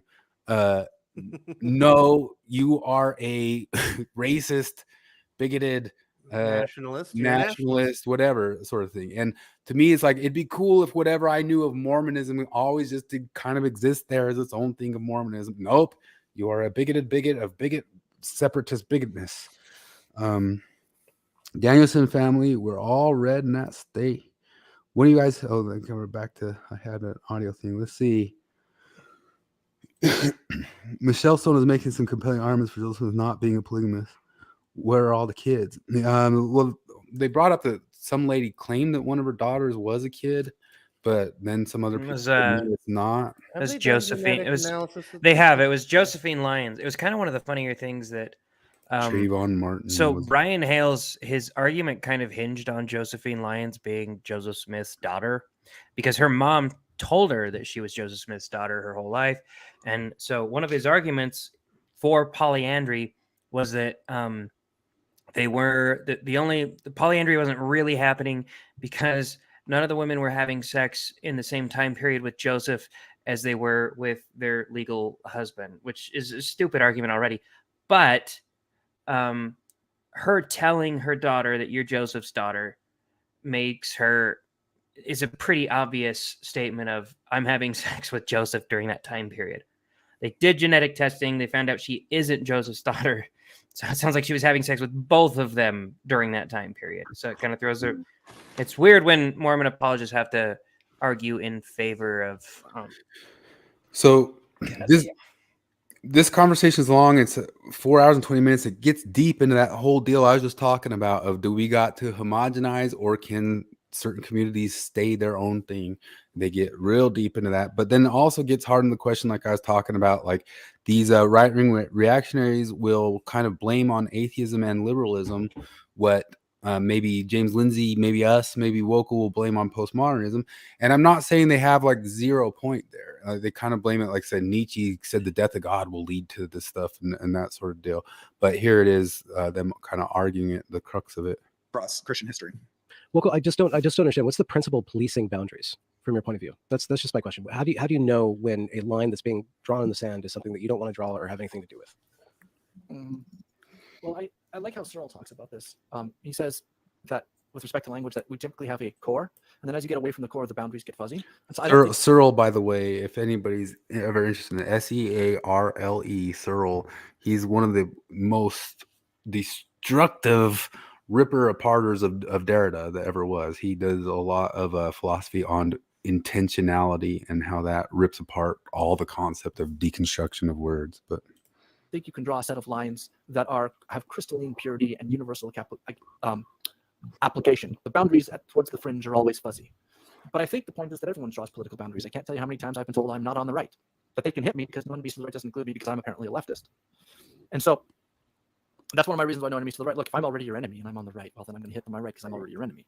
And so I think that when you're policing boundaries, that the goal of policing boundaries is you have to have a movement. Your movement has to have boundaries, because if it doesn't have boundaries, it just includes everyone. And so, like the liberal atheist who's transgender shows up and says, "Yeah, I want to join." Well, I'm sorry. Yeah. So how do you know? How do you know those boundaries? Yeah.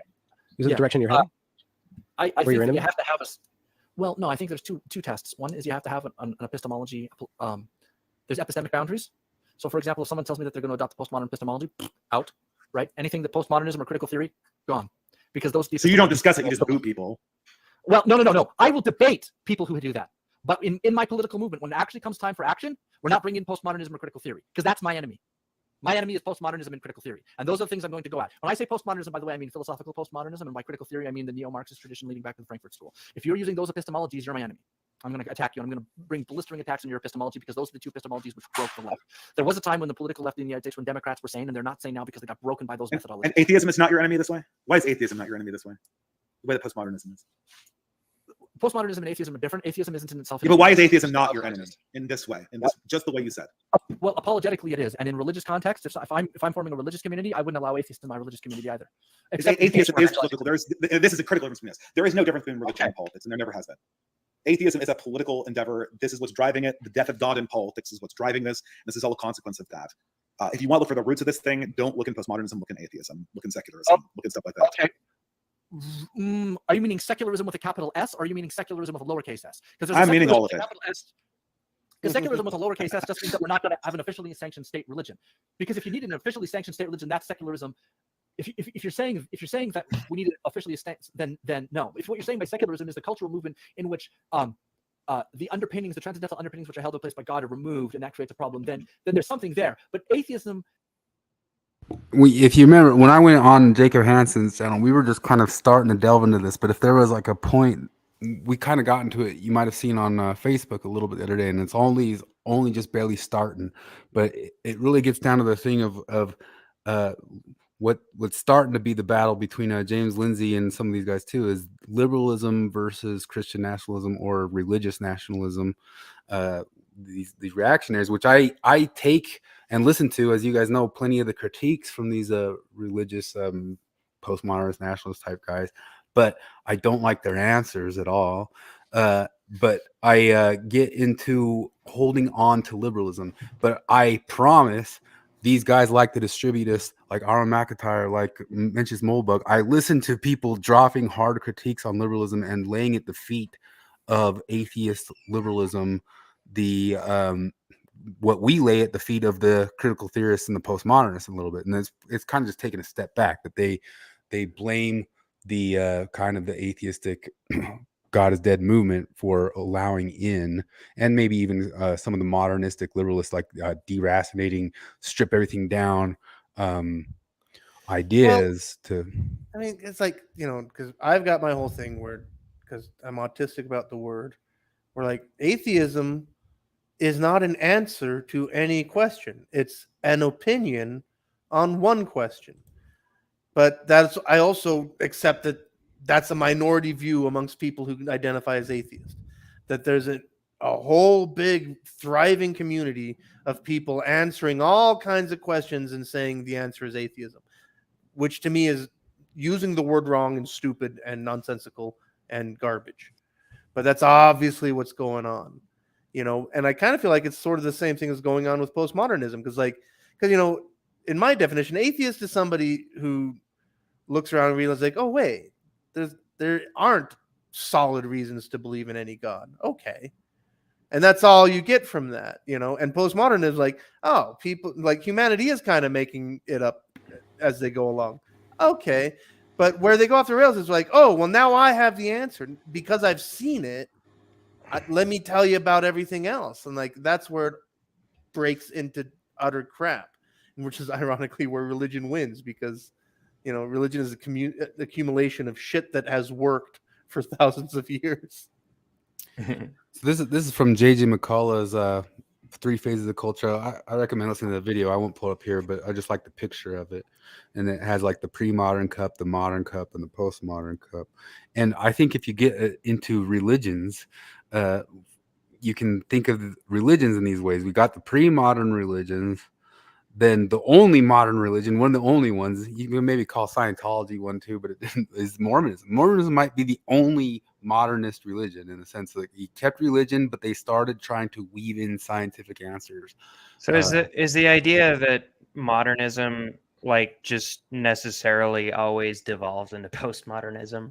Yeah, that's their argument. Their argument Because- is the Enlightenment, modernism, the scientism, the whatever opens up, like losing the epistemology of a god or a religious center will ultimately always lead to the, well, like Nietzsche called it, the slave morality. So like always kind of pushing towards the minoritized idea of like the caring for the underclass so much that you lose your brain and lose your mind in it.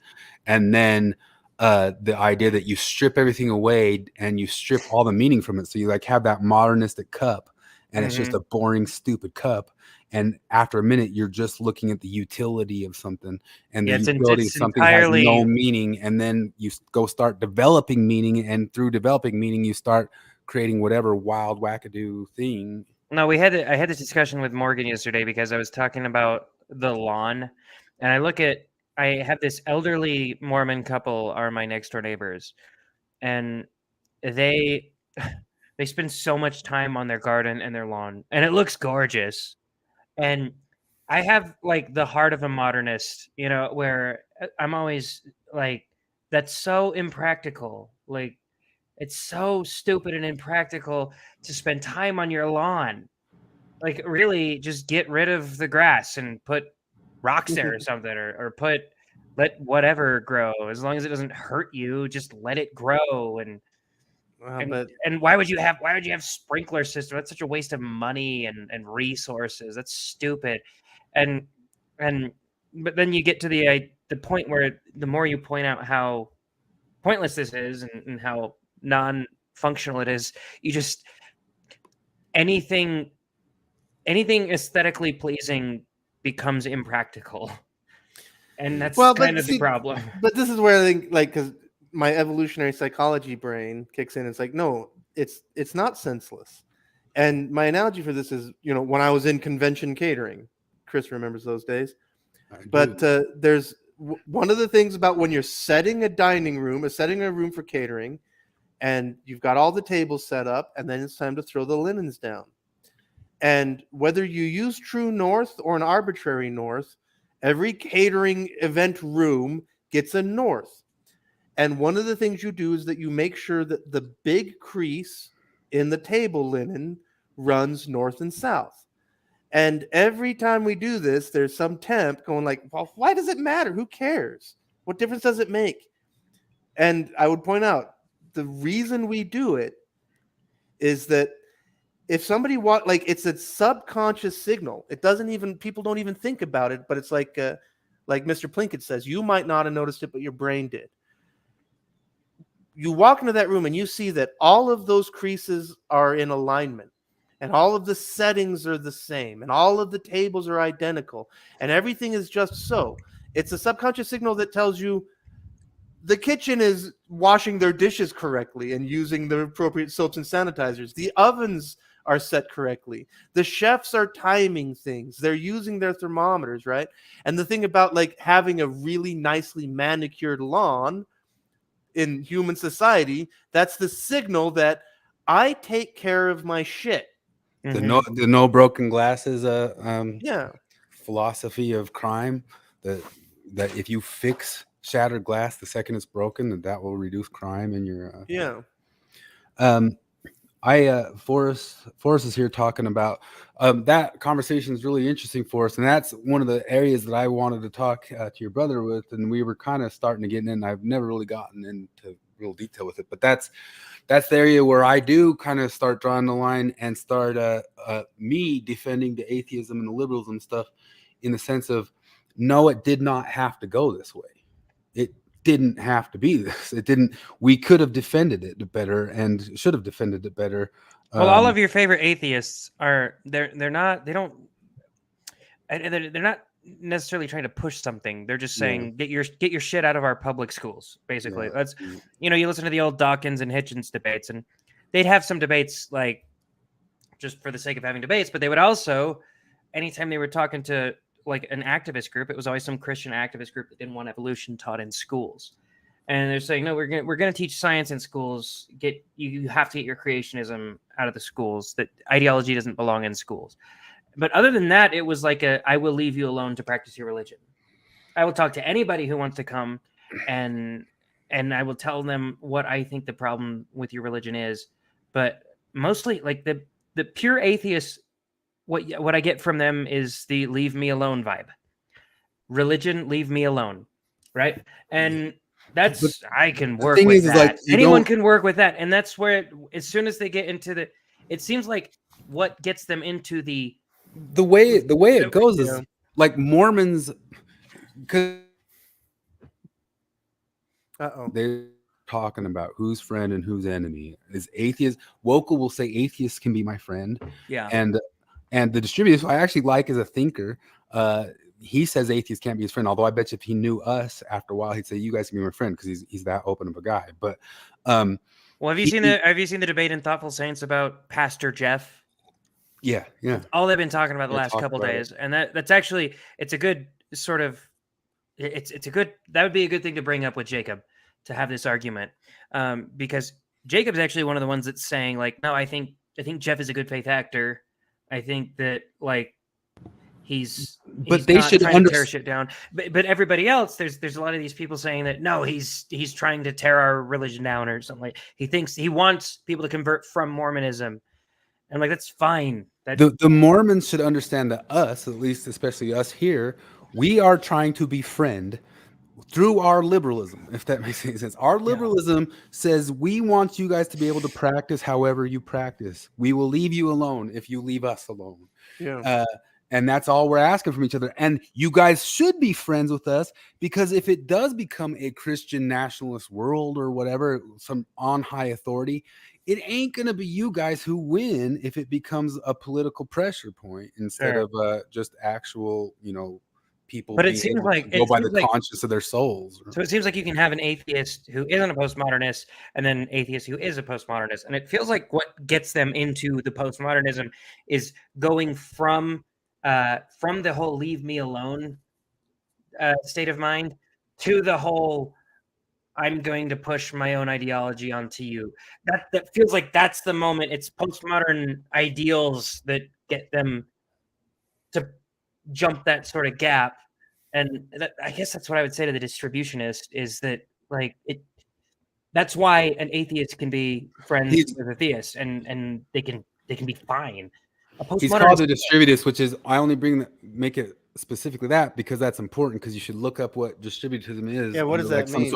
It's a Catholic type of authoritarian religious government type stuff. But is he Catholic? He's kind of that his deal? Catholic, yeah. But obviously, like if that guy got his total way, the guy's really smart. He's a smart guy if you listen to him all through. I brought him up on here before, but he's also like most of those reactionary people. I don't like at all their prescriptions, but their critiques. You know how I brought up before that the Marxists supposedly had good critiques, and I say maybe a couple, but not really. But those guys actually have good critiques, but then their prescriptions are dog shit.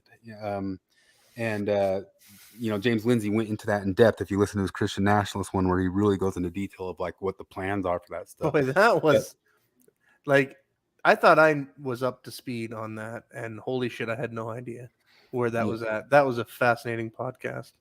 And again, like, and this is the other thing about like what James Lindsay does. It's funny because like, from the outside, people are like, "Oh, he's just pontificating." It's like, no, he literally reads shit front to back and comments on it. So but like he reads the whole thing. No, he just reads what they say and tells you what they say. He reads what they say, and then you get called crazy because you read what they say and they told him what. You get called crazy, but what a lot of his podcasts are just him reading off entire books or essays written by these monsters. Yeah, I agree with this. Wokeism looks like utopian socialist religion. Maoism for the U.S. Atheism Plus played a role in its growth. None of the four horsemen were part of it. Yeah, and they all got chewed up and spit out by it. Yeah, pretty badly. And every single one of those guys, and each one of them on their own level are kind of coming out and speaking on it and standing up to it as they can. And but to go back on some of the stuff that I say or finally defend ultimately what I profess to believe, because I think that's something that separates me from Dan Maclellan as well. Is from the start, I somewhat would buy into the framing and apologetics or a bit of the trying to understand the pragmatics of religion and be open to the ideas of it and stuff, looking at it a different way that really goes in line with how he described it with John DeLynn today. But when push comes to shove at the end of it, I am not afraid to say that, no, I am still ultimately a classical liberal, and I still ultimately am an atheist.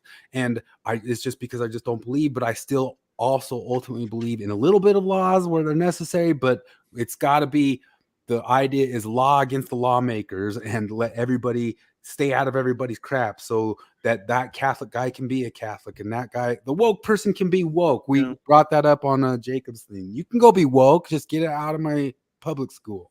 Sure. Like any religion, get it out of my public school. When I got up, I couldn't get hear public what's going school on. out of my nation too. And when I got back, I just heard Jacob talking about wanting to be left alone. That's one of those things where it's like, because a few times in my life I've gone down the rabbit hole of Ruby Ridge and Waco. And because there's Frontline, for example, did a documentary on Waco, on both, and in both of them, because that was back in the 90s when PBS still made basically good documentaries and they let people give their opinions. But you really get from the subtext, and also from local sheriffs saying specifically, I think there was the sheriff of Waco who says at the end, all these people wanted was to be left alone. What if we had just left them alone? Yeah. And there's really something there, because Ruby Ridge, nothing would have happened at Ruby Ridge if the FBI hadn't gotten involved. I think that's really clear. And I'm not saying that the FBI was nefarious in this. They had their good motivations, but if nobody, Reagan said, there's nothing. If people don't know this story, you can I think NPR or PBS has scrubbed it from their current site, but you can find the Frontline documentary on Ruby Ridge that was produced in the 90s with Peter Coyote narrating and everything. Anyway, and it's excellent. Anyway, it's a little bit difficult, especially at first, when then they figure out the volumes and the sounds a bit better. But that whole argument, it's something I've been pointing out to forever, and it's been a little bit hard to kind of communicate across. But it's coming out more to the fore nowadays, now that there really is kind of some lines being drawn in the sand on the right of who's going to be hard Christian nationalist or reactionary right, and who's going to just kind of hold the fort of the liberal right, their debate is really, really interesting. It's interesting to hear the accusations that it's atheism and the loss of God that caused the postmodernism. But then it's interesting, Wokel defends it pretty well. But of course, everybody's thinking on the spot and kind of coming up with a lie. But that's kind of an area, and it's an area that I feel like I've been meaning to try to take on or put on the table, even if it was up against Jacob. And that's kind of what I was angling at or pushing at when I went on his channel, although we were just getting in the preliminaries of where we kind of see eye to eye on stuff. But then where does this diverge?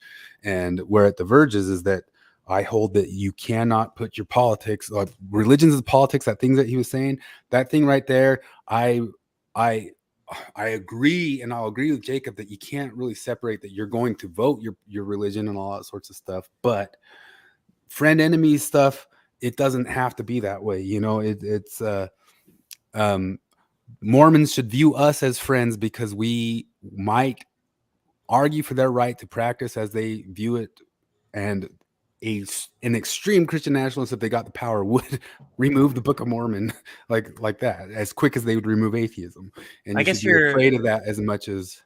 I guess it just depends on your personal beliefs versus your sort of intrapersonal belief or your social beliefs, because I don't really care what your personal beliefs are as long as your social beliefs are basically liberalism. Basically do what you want and I'll do what I want. And as James Lindsay will point out, I kind of described it that way to Jacob, is that the liberalism or the classical liberalism or a constitution is laws against lawmaking. It's more, it's adjudication of how we live pluralistically among this world. Nothing of you've got to, how Flip put it is you've got to follow what my conscience is. No, everybody can have their conscience to a point until, swing around your arms until you're hitting somebody else on the nose. It reminds me of that moment of in that Destiny versus the Marxist professor. Yeah. Thing where what he points out where it's if my values prevail, you can make your communist commune. You can make your you if you can get the people together, you can have your communist community. But if your values prevail, I can't have my free market community. That's the funniest part And that's about communism is that they if you push them on it and you say here's all these communist dictatorships where it didn't work out, eventually they'll tell you, well, it's because all of the capitalist nations weren't trading with them or whatever, or all of the capitalist nations were stifling them. And then there's always something, but it always leads to communism can't really work until the entire fucking world is also communist. And like that's a pretty bad ideology if every single person in the world has to ascribe to it in order for it to function correctly. It's one of those like hilariously true, simple things about communism. Like, and it annoys me that this wasn't part of the lesson in school. Like, I mean, we learned nothing about communism in school, like we learned about Nazi Germany. But one of the things that cracks me up is, so like the Bolshevik Revolution happened, then they won the Civil War against the Tsarists, and then they collectivized the farms and abolished money. And the economy immediately collapsed. And then they came up with this brilliant solution. They called it the New Economic Policy. And what this was that people could trade their goods on an open market for money. And and they were called the New Economic People. Seriously, go Wikipedia right now and put in New Economic People. You can read about this shit. But it's like, it's just the most Dan Maclellan shit in the world, where it's like, hey, we have this new idea. He just came up with it. It's called... You know how Richard Wolff always kind of points to the thing of like how Russia in that time frame became the most advancing industrial community of all time, increasing their output by like 4,000%. And all it took was a complete disregard for human life. But no, it's also a lie. It went from like, if you produce 0 or negative 1,000 and then you suddenly produce 1, you've increased it by 4,000%. I mean, that's really the types of numbers he's going off of. Anyway, Dan Maclellan. I wanted to kind of hit and bring up that atheism stuff. Or that, we got to show Flip the atheism take. It's the fucking amazing stuff, because there's that and there's all these ideas. But everybody listened to that whole argument, even though it was long and a little difficult with the audio stuff. But that's kind of like the level of thinking about this stuff, because what happens with Dan here, and one of my arguments with Dan is like, I don't think that he's belief wise, I don't think he's crazy different than me. I think he's pretty kind of close to me. Only thing is he's got a little bit different politics, and then he thinks that the religion is useful and he's going to stay in and make it useful to him. But that's always becomes one of the postmodern problems, is like, okay, well, if religion is just politics, well, I'm going to go use religion to do my politics. And I think you have somebody who says, okay, postmodernism, you're going to have somebody who's going to say, okay, I'm going to use this towards my ends. Also, I bet that Cara Burrell Cults to Consciousness is very nuanced, right? I want to watch it later. Horrific teachings Mormon Church doesn't want you to know about. Ooh, dangerous Mormon propaganda. Rod Meldrum right there. Anyway, should we pump to certain clips, or should I read through? Because I typed out like what a lot of stuff was. We predicted earlier, Flip, that you're going to melt down at some of his descriptions of atheism. Well, I already kind of gave a summary to Flip in the chat, and to give you a fair warning. Let's see here. Why should polygamy be legal? It should be legal because it should be consenting people do. But it should be legal. It just shouldn't be subsidized. Well, no tax breaks. There you go. Yeah, exactly. Well, no, because that's one of the things. Like, well, because frankly, it's not illegal. It's not illegal for a guy to have sex with a bunch of women and live with them. That's legal right now, for all intents and purposes, even if it's technically not legal. But then, like, should we create like a legal corporation of polygamous marriage? Like, that's one of those things where it's like, okay, if you want it, like, sure, but it's just like, like gay marriage, where like a lot of people made the joke about like, okay, well, you're going to celebrate the first gay marriage. You're going to celebrate the first gay divorce with the first gay custody dispute and the first gay protracted property dispute, like really, you want marriage? Be my guest, like, you want polygamous marriage? Godspeed, friend. Like, you really want to turn that into a legal institution? God bless you. Like, I won't stop you. I just will advise you against it. Yeah. Okay. Pumping to this. Pumping clips. Pumping clips. Keep in mind that he'll never say it outright, but he is arguing for he kind of talks about postmodernism and modernism. He calls it just enlightenment. He says it's a problem for Mormons to view stuff in that enlightenment way. And we brought up the Taylor Petrie thing from way back forever, that Mormons need to move into postmodern Mormonism. And Dan's completely of that world. I think he says it explicitly here, but I'm saying a little bit more explicitly. Poisoning the it well. just struck me how thoughtful Mormons say in church. What a backhanded piece of shit title that is. Holy shit. Man, I gave it great big quotations, man. Great big what thoughtful. Christopher asked if he thought that was a dig on Jacob's channel, but I don't think it was. No, I didn't even think of that, but yeah, that's a good association. So starting off the bat, he says, I don't discuss how I navigate my faith. I don't talk about it, man. So everything he's talking about here is just how others might do it, because he's data over dogma. My his dogma is a secret. Yep. He specializes in the cognitive science of religion. And some people say it's kind of just a side effect of evolution or whatnot, but they might have like deeper faith, that sort of deal, maximize our survival, certain behavioral lead to success. This is all stuff we've talked about before. It's kind of stuff that's easy to land on if you are a believer in the evolution, at least even if you believe just interspecies or extra-species, whichever one's real. I believe in all the evolutions, but it's all kind of easy to land on if you believe in all the evolutions. I believe in all the evolutions. That it's something that works for pro-social functions. Through 630, he says the idea that you could get rid of it is laughable. I think there's truth to that. But they can make it corrosive through their right-wing authoritarianism. And at 8 minutes and 30 seconds, we get survival. And I do want to just right off the bat recommend the book Sapiens by Yuval Noah. I need to read that thing. You and Jared have read it. I've only ever Man, I think it's just such sociopathy. And beyond sociopathy, it's sociopathy, but it's basic bitch sociopathy. Like, there's nobody here, nobody listening to chat who doesn't say, hey, did you know that like the stuff that we agree upon together is just myth? Like when we play a golf game, it's just a myth that matters at all. If we play the way we agree on money, that's myth. I think Jared said it before. Star Trek isn't real? Yeah. So just agreed upon myth, man, is super deep. Did you ever just stop and think that we're just kind of agreed upon myth? Jared, wait. Jared made the point. Telling stories? Yeah.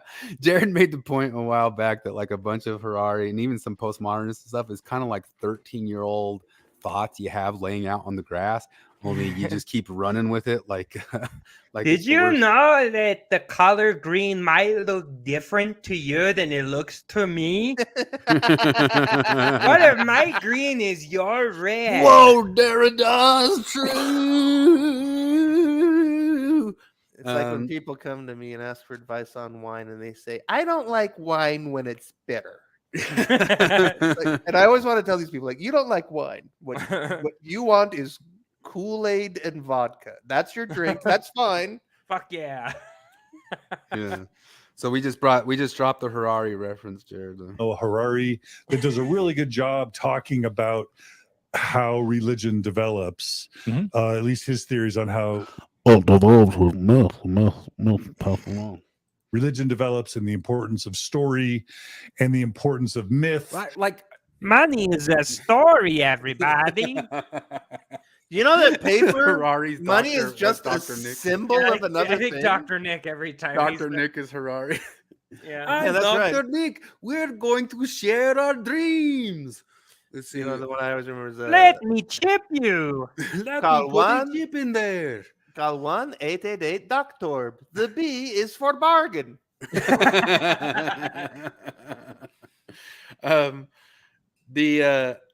It blows my mind that like just that basic concept now gets like a Harari thing. Like, is there something like I can put out a book that just says cars go fast, sky blue, and then forevermore John DeLynn will reference Chris Hanna that, as Chris Hanna says, the sky is blue. The Hanna principle of blueness of the sky. I tried listening to Sapiens, and he spends so much fucking time. Like, he thinks he's got a slam dunk with that whole money is a story. Didn't you just know it's a myth? And since it's a myth, we can recreate the myth. I know, every single person with a room temperature IQ has, at one point when they were like 8 years old, looked at a dollar bill and be like, "This actually isn't inherently worth anything." Well, no, but because the other thing I is, guess like, it's just an agreement, and then they move on, Yeah. and that's it. And No, he's but- like, "I'm making billions of dollars off of this stupid idea." you're a kid and you realize, like, wait a second, money is just a symbol. It has no intrinsic value, right? And it's like, okay, well, that's a revelation of sorts. But how do you get to be a guy as old as Harari and as smart as he is, and not think about it like, well, eventually you get to the point where you're talking about, well, loaves of bread and sticks of firewood, and like the nuts and bolts of staying alive today. And like, well, their money becomes extremely real. Because, like, yeah, it's a thing we use as a symbol. It's a symbol of the shit we need to live. Well, the way you get that way is that you have like 13-year-old philosopher ideas, and then Obama starts sucking your dick, and then you think, "Hey, you shit gold." The entire world tells you that you're amazing, and so why are you ever going to come up with better ideas after that? You know what? You and I, Jared, we are the ones holding us back from Mormon listeners. I keep swearing. You're talking about dick sucking. Yeah, This is you the only guys, guy- in this is the that only guy crap. with the- Anyway, let me re-reference how I frame this from my mushroom taking. I've said it before. I'll say it again. I got on the mushroom once, and in the middle of my mushroom trip, I got very, very convinced. I started thinking about golf for some reason, and I'm not even a big golfer. And I got it very much in my head that if there was a golf game going on down the road, I would be able to walk onto the green and inform everybody that none of it matters, and it's just a game. And whenever I snapped out of the mushroom trip, I was like, what on God's green earth was I sitting there thinking, like, in my head, like that was some sort of like amazing thing. I would go inform all the golfers that their game doesn't matter. It's like it to me, it's of course it's all just something we're playing along together, and that's why it matters. What I mean? Like, shut up. Anyway, oh come on, back to this stuff. It all only exists on imagination. Tell me if any of these want to hear a clip off of, like you just heard the Harari, because I got the timestamps here. He says it kind of works how scary movies work. You watch a scary movie, and then you kind of got like this thing going on your head that you might come across the thing that you saw in the scary movie, and that's how God works. There's an adaptive advantage to being sensitive to false agents, false negatives, type 1 errors, and type 2 errors. That's the stuff that Michael Shermer might as well be talking here. Hyperactive imaginations, pareidolia. He gave this acronym called HADD, and I didn't listen to what exactly that meant, but it's some sort of pareidolia, which is the concept of you see faces and you're programmed to see faces, and you're programmed to have type 1 errors. But I think these guys are all programmed to have type 2 errors pretty bad, which type 1 is thinking there's a tiger and there's no tiger, and type 2 is saying, oh, there's no tiger and there is a tiger. And these anti-conspiracy guys have gotten pretty bad at the type 2 errors lately. Like, there's no tiger and there is a tiger there all the time. But they're so insistent that they've figured out the world of type 1 errors that nothing's a tiger anymore. He brings up ritual and costly signaling. That would be our Pee Wee Herman word of the day today. Costly signaling.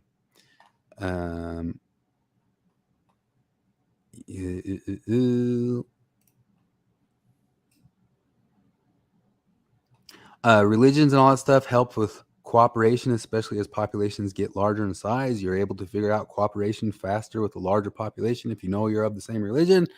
And I've heard Mormons talk about that quite a lot, that they say, wherever I go in the world, I come across a Mormon. Well, now I know that person's values. But now Dan Maclellan's explained it to us, so it's academic. How do you... John asked his first question. How do those who... he goes, I don't want to say it's malarkey, but... it's malarkey adjacent. Yeah. So we're getting to the thing where he says, Dennis, like before I got thrown out of, before I resigned from Thottful Faith, Dennis accused me of being a conservative. And I'm like, I'm not a conservative. He's like, well, you're conservative adjacent. Oh, okay, buddy. I'm a small C conservative. Like I don't I want to conserve stuff. What was that based on? Like, why did he call you conservative? Adjacent? I don't remember exactly. No, because I don't know. He said something about like, he did like a Cardin thing, but only from the other side about like, well, the thing is conservatives, blah, blah, blah, believe these things. And we're talking about things that I believe in. And I'm like, I'm neither conservative nor Republican. So like, what does that do to your thing? And he's like, well, you're conservative adjacent. There's no true Scotsman. Really reduced to psychological and sociological explanations. So putting your understanding of authentic belief hat on, then how does somebody who understands these concepts still hold space for... I don't imagine you're just going to say that thoughtful, informed believers know it's all malarkey, but just stay anyway for the social benefits. So talk about an informed belief that involves metaphysics. So, I mentioned Justin Barrett, who was the innovator of, or one of the main contributors to the idea of hyperactive agency detection. He, from what I recall, and if my knowledge is up to date, he's a faithful Christian. And so he's written books on theology and the cognitive science of religion and how people believe. And I think what I have seen in folks who have been on that side of this debate, because this does produce within the relevant academic discussions, debates about, does this mean all belief just comes down to chemical reactions, or is there something else going on here? And what many have argued who want to maintain the belief side of things is, one, these discussions are, or the cognitive science of religion and academic approach to this is limited by a lot of methodological decisions that we make. And so our methodologies can't really account for something that is supposed to be supernatural. We deal with the natural. And so many would point out these claims are claims that are not falsifiable by the standard methodologies of things like the cognitive science of religion, sociology, evolutionary psychology, all of those kinds of things. And so because it functions outside the boundaries of that field, it's not really reducible to, or it's not really subordinated to that field in its entirety. And there are others who would point out that, well, isn't that convenient that humans are kind of designed to orient themselves towards the idea of deity? And so the idea would be that this is intentional. This is something for which humans were very carefully designed. So folks who would take a creationist route that incorporates human evolution and things like that would say, well, that's exactly what a God would do, is have us be cognitively, evolutionarily, biologically predisposed to believe in that kind of thing. And there have been experiments that have been run that show that even natural scientists, even hardcore militant atheists, when they're not given time to cognitively process things, when we try to peel back the reflective side of things. And I think I need to pause here and explain that one of the most important principles of cognitive science is that our cognition fits on a spectrum that runs from intuitive or subconscious cognition all the way to reflective or conscious cognition. So there's a lot of cognition, processing that goes on in our brain about which we are entirely unaware and over which we have zero control. So that's the intuitive side of things. And some people say they're two completely separate types of cognition. I think the best science now suggests it's more of a spectrum that runs from the intuitive to the reflective, which is where we have control over things. And that's more governed by things like reason and logic and authority and things like that. So anyway, getting back to what I was saying, if I can recall precisely what I was saying. Oh, yes. There have been experiments that have been run that show that when you deprived atheists and natural scientists and things like that of proper time to cognitively process things. In other words, if you have not given the reflective side of the spectrum enough time, you're just looking at what's going on the intuitive side, which is much more rapid. You see the attribution of intention and agency in things like the creation of the earth and other things that come about through natural processes. In other words, the mind seems predisposed to attribute agency to the creation of things like the earth and other things that on the reflective side we would attribute to natural processes. So even people who are atheists in every sense of the word still have within them this little spark of God did it. even though usually their reflective cognition comes in to overrule that intuitive cognition. At the same time, however, there are also a lot of experiments that have been run, and Justin Barrett is one of the original ones who conducted many of these experiments that show that orthodox belief is also something that is on the reflective side of the spectrum, and that when you try to isolate the intuitive side of the spectrum when it comes to deity concepts, that you get a much different picture of what a deity is like. And this is where a lot of Mormons get their spider senses start tingling. On the intuitive side of things, so kind of the evolutionarily installed concepts of time and basically very human in form and in function. And so a lot of what is considered orthodox or correct theological belief is just like atheistic belief, is something that we produce on the reflective side of things because of reason, because of logic, because of authority, because of all those other things that function independently of our intuition. So this isn't the part yet where he says no, babies are atheists. No. That's coming a little bit later. That's What do my you think of that so far, Flip? You believe in the gods? I mean, like, I basically track what he's saying. It's just, it's interesting to me because, like, he seems so cynical in how he wants to leverage this thing that he's talking about. Yeah. It's like, yeah, basically what I agree. Like, there's a lot to what he's saying. You know, I have like, in my notes, my answer is political utility is what's good for me. Yeah. But, yeah. No, that makes sense. He says they find more joy in the imaginary. I don't see a reason to shout that down, is what he says. Some people. He's positive towards agents of social justice at the 34-minute mark. I don't know if you want to. He says he doesn't feel a need to shout down imaginary things. Yeah. Oh, that must be why he's so friendly to the trans movement. Well, yeah, but like, but he will shout down statements like "No, men cannot breastfeed." That he'll shout down. Yeah. He'll pick and choose what else. In my own life, I would say that things I have attributed to spiritual experiences have improved my life immeasurably because I thought of them that way. I don't see a reason to have to shout down somebody's belief that something that they experienced. So I think maybe this is a good reason why, it's probably a good reason why you have to just trust your instincts to some degree. Like, because obviously postmodernism says you can't fully trust even your senses to tell you what is. Like, even the whole Descartes, I think, therefore I am. Maybe not. Who knows?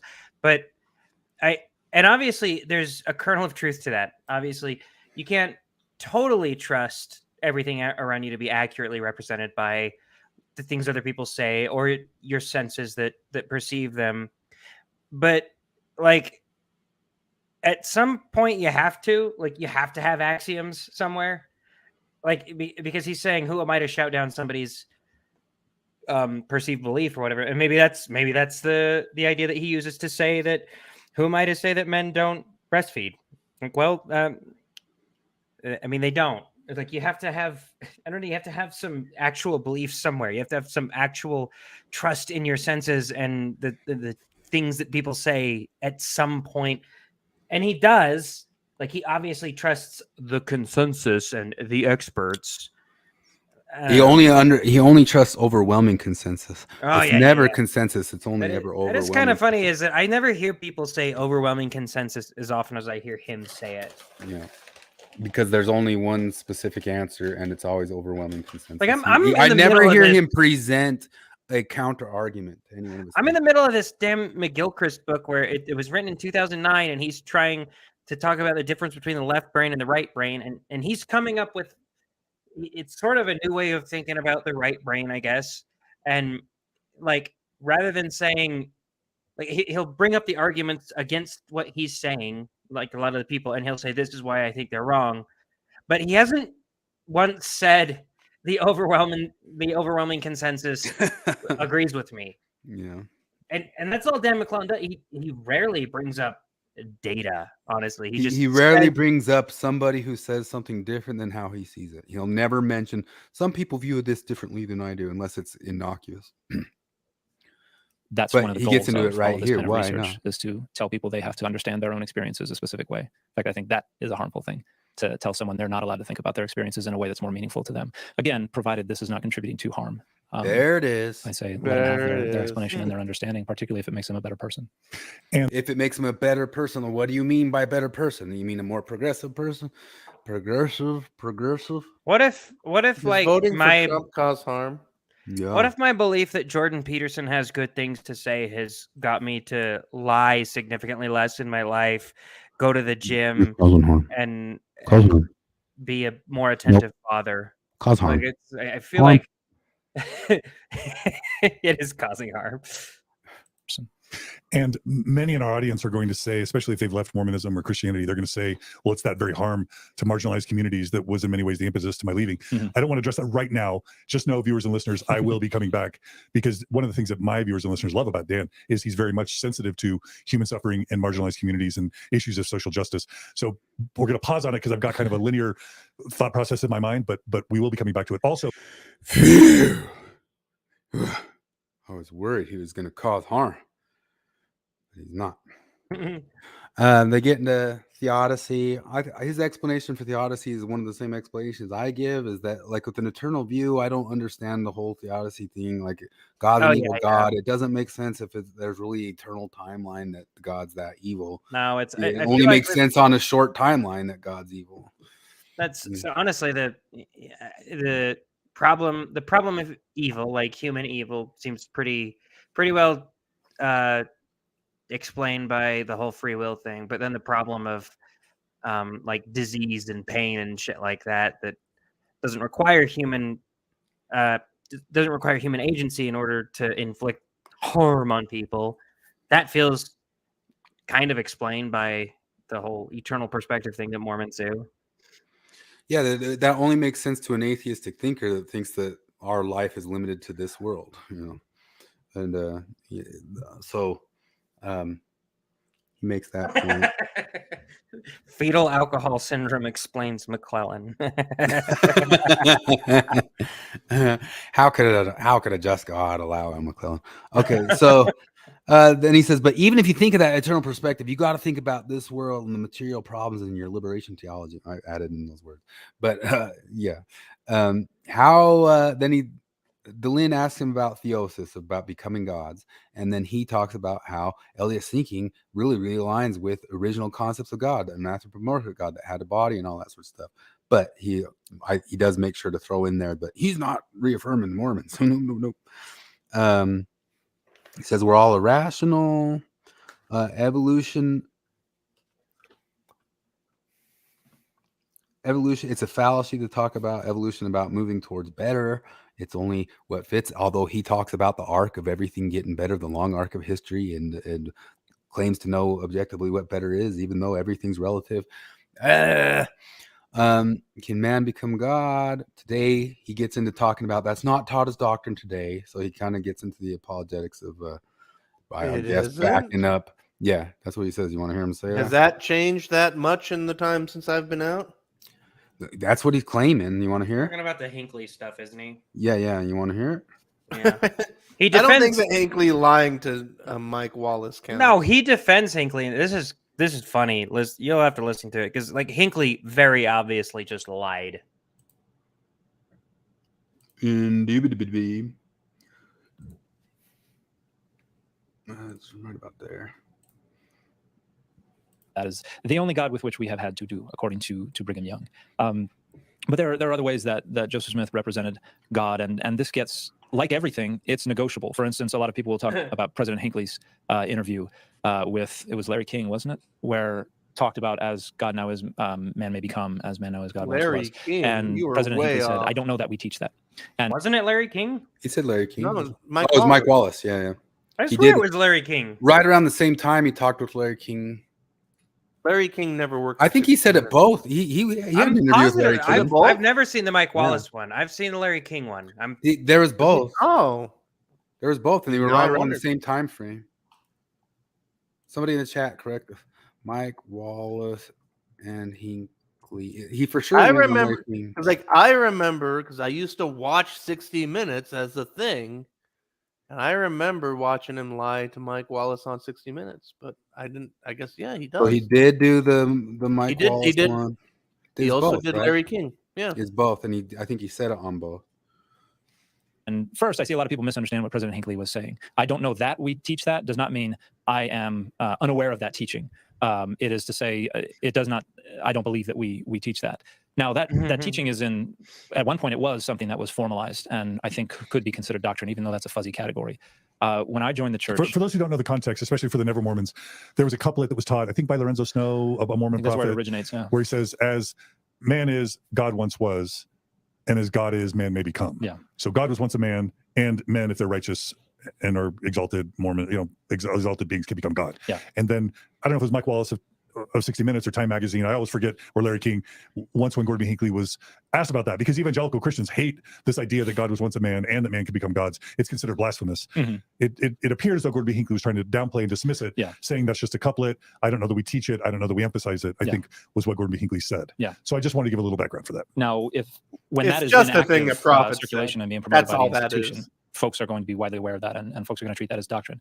If the institution stops promoting that, it's only going to be in circulation to the degree that people are seeking it out in that older literature. Somebody who joins the church today, He's saying not doctrine, not doctrine, not doctrine. is not going to be Read taught my as doctrine, lips, not and is doctrine. probably not going to run into a situation where someone who has any kind of ecclesiastical authority over them is going to teach that they are obligated to accept that doctrine. It's certainly not in any of the formal ways that we interrogate someone's orthodoxy or fidelity to the church.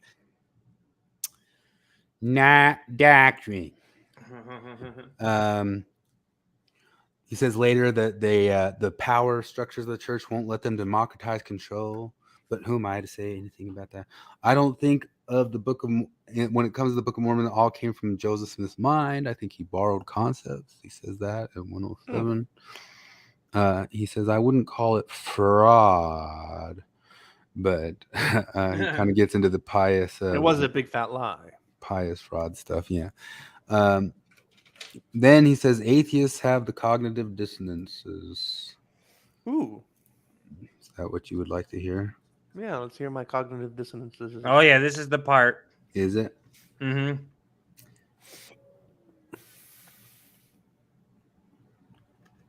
Yeah, think about it right there. Sincere is not a huge problem for me, but all coming from a single event that happened in a time and place in history, yeah, that's wildly problematic. And so there's cognitive dissonance going on in trying to come up with a way to make them all true. And that's not to say everything is therefore invalid and needs to be thrown out, because everybody experiences cognitive dissonance all the time, and I can I've had discussions with atheists about what the word atheist means that has cognitive dissonance. Okay, coming Flip, out, here it loud is. and hard from atheists as well. So nobody is free from cognitive dissonance, but yes, folks who try to make these stories all true are struggling with cognitive dissonance. Only obviously. I don't remember all the details enough to say that only one could be true. I mean, obviously there could be details from a few of them that could have been something that Joseph Smith at a point in time felt he experienced. But yeah, there are just flat contradictions between the accounts as well. And so that's an issue where I would take if I wanted to preserve a sense of faithfulness to the tradition that is holding those accounts, I think a Jewish approach is probably the best one. That the issue is not historicity. The issue is that these accounts are giving us an opportunity to wrestle with them and wrestle with their contradictions and find lessons to derive from them without having to prioritize historicity. I think that's going to be an issue every time if it all has to be reducible to historicity, which I think is only the most important within a modernist perspective, which is something that is, that's kind of the circumstance in which Joseph Smith and the LDS Church originated, the kind of post-Enlightenment, not yet postmodern perspective. So, yeah, it's problematic, and that's one where I would say, rather than resolving it, just wrestle with it and see what value you can derive from it, and not worry about historicity, because if you make historicity the priority, it's going to frustrate you an awful lot. So one area where I think Orthodox or fundamentalist Mormons and He hasn't gotten to it yet. There's this great part where he talks about the cognitive dissonance of atheists. Yeah. In the definition of the word atheist, and then Yeah, we haven't gotten to that part. I thought we were at that part. That's coming up, but that was still a good part there because it got into what I was telling people about. Like, listen to them start talking about arguing against holding to a modernist worldview and saying that it's problematic for Mormons to hold that modernist worldview, which I agree it is because it makes them subject to the scientific method or the historical truth method. And he talks about all throughout this that, well, you can get away from that if you start becoming a postmodernist.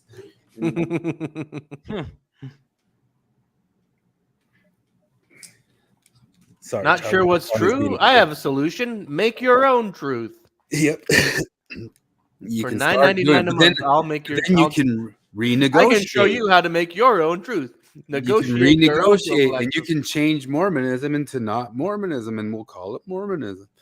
And but it will be the new and improved, the good Mormonism, the real Mormonism, the place it's always been going. Like, these guys have been on the correct path 20 years before the Mormons, and they're just sure the Mormons will catch up to them, and they need their Mormonism, which needs to catch up to them. Okay. It's at the 125 mark. Atheism is an identity.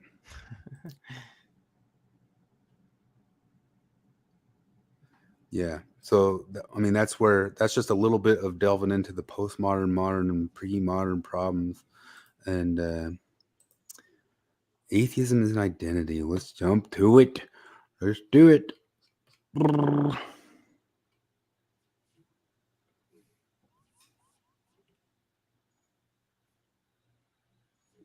Now I'll just hit it right here. Going to change, whether it's historical or not, and that's just an inevitability. So I don't see that as a falsification of anything, but I do see most of the details of what's going on here as calling into question the historicity of the events, at least as according to the authoritative accounts. So again, it gets incredibly complex, but I don't think it's easily reducible to 100% true, 100% fraud. Yeah. How do you want to say anything about whether you've contemplated either atheism or agnosticism or both? And regardless, do you have anything to share on how thoughtful, believing Mormons sort of look at atheism and agnosticism? Gosh, I hate those adjectives he uses before everything. Thoughtful, believing, new, as kind of identities or worldviews. I think atheism and agnosticism are identities, and that is to say they're different from person to person. People have different concepts of what they mean and what it means to identify as such. And so I would say it's not a specific, clear set of doctrines so much as it is a club. And this is not to denigrate it. It's the same with being Christian or being any other religion. It's a social identity. And social identities, just like I just talked about, change. So if you look in the ancient world, atheism didn't mean you didn't believe in gods. Atheism meant you rejected or you blasphemed or you condemned a specific god or specific gods. And so it wasn't just a rejection of all deities. And what atheism has been used to refer to has evolved over time. And again, not free from the consideration of the rhetorical and the social value of how it is understood. And even today, when people talk about atheism, a definition that I've seen grow in popularity over the last 20 years has been that atheism is just absence of a belief in God, which is not how it has been used for the vast majority of the existence of that term in any language, but has a specific rhetorical utility. Because if atheism is just absence of a belief in God rather than a conscious rejection of the existence of gods, then you can attribute atheism to infants. And you can basically significantly expand the membership in the club of atheism and also say this is the default human position. It does not require an understanding of deity concepts and a conscious rejection of them. It just means whenever there is absence of that belief. And so that belief or that conceptualization of what atheism is phenomenally useful from a rhetorical point of view, which is why it has become so popular. And this is one of the ways that atheist cognitive dissonance roils to the surface whenever I bring this up, because that I've seen that upset many folks who I identify. Is your cognitive dissonance roiling, Flip? No, I mean, oh, boo. As atheists. There's a point to something that he's saying, but also at the same time, like, no, there have always been people who just plain didn't believe in God. Like this. Sure, but like his thing's like, oh no, atheism has always meant something else. Like, well, I mean, yes, people have always applied that, atheists and to themselves and non-atheists to atheists, but no, there are also just been people who just plain don't believe in God. That is an option, Dan. at the Pew Religious Landscape surveys, a not insignificant percentage of atheists say they're absolutely certain that God exists. And so it is a social identity, and not every member who claims Is there an identity with a explanation social for that? identity agrees on what it means. That it's a social identity? No, so he says in Pew Research, there is a non-insignificant amount of atheists who say that they're absolutely sure that God exists. Maybe you misspoke there. Because it says the same thing in the writing there. I see that. I don't think he misspoke, because he's trying to make it sound like atheism isn't the disbelief in a God, right? So he's making that claim, and I'm like, I've never heard that. That sounds like absolute nonsense. I don't know. See if you can Google Pew reports say atheists think God exists.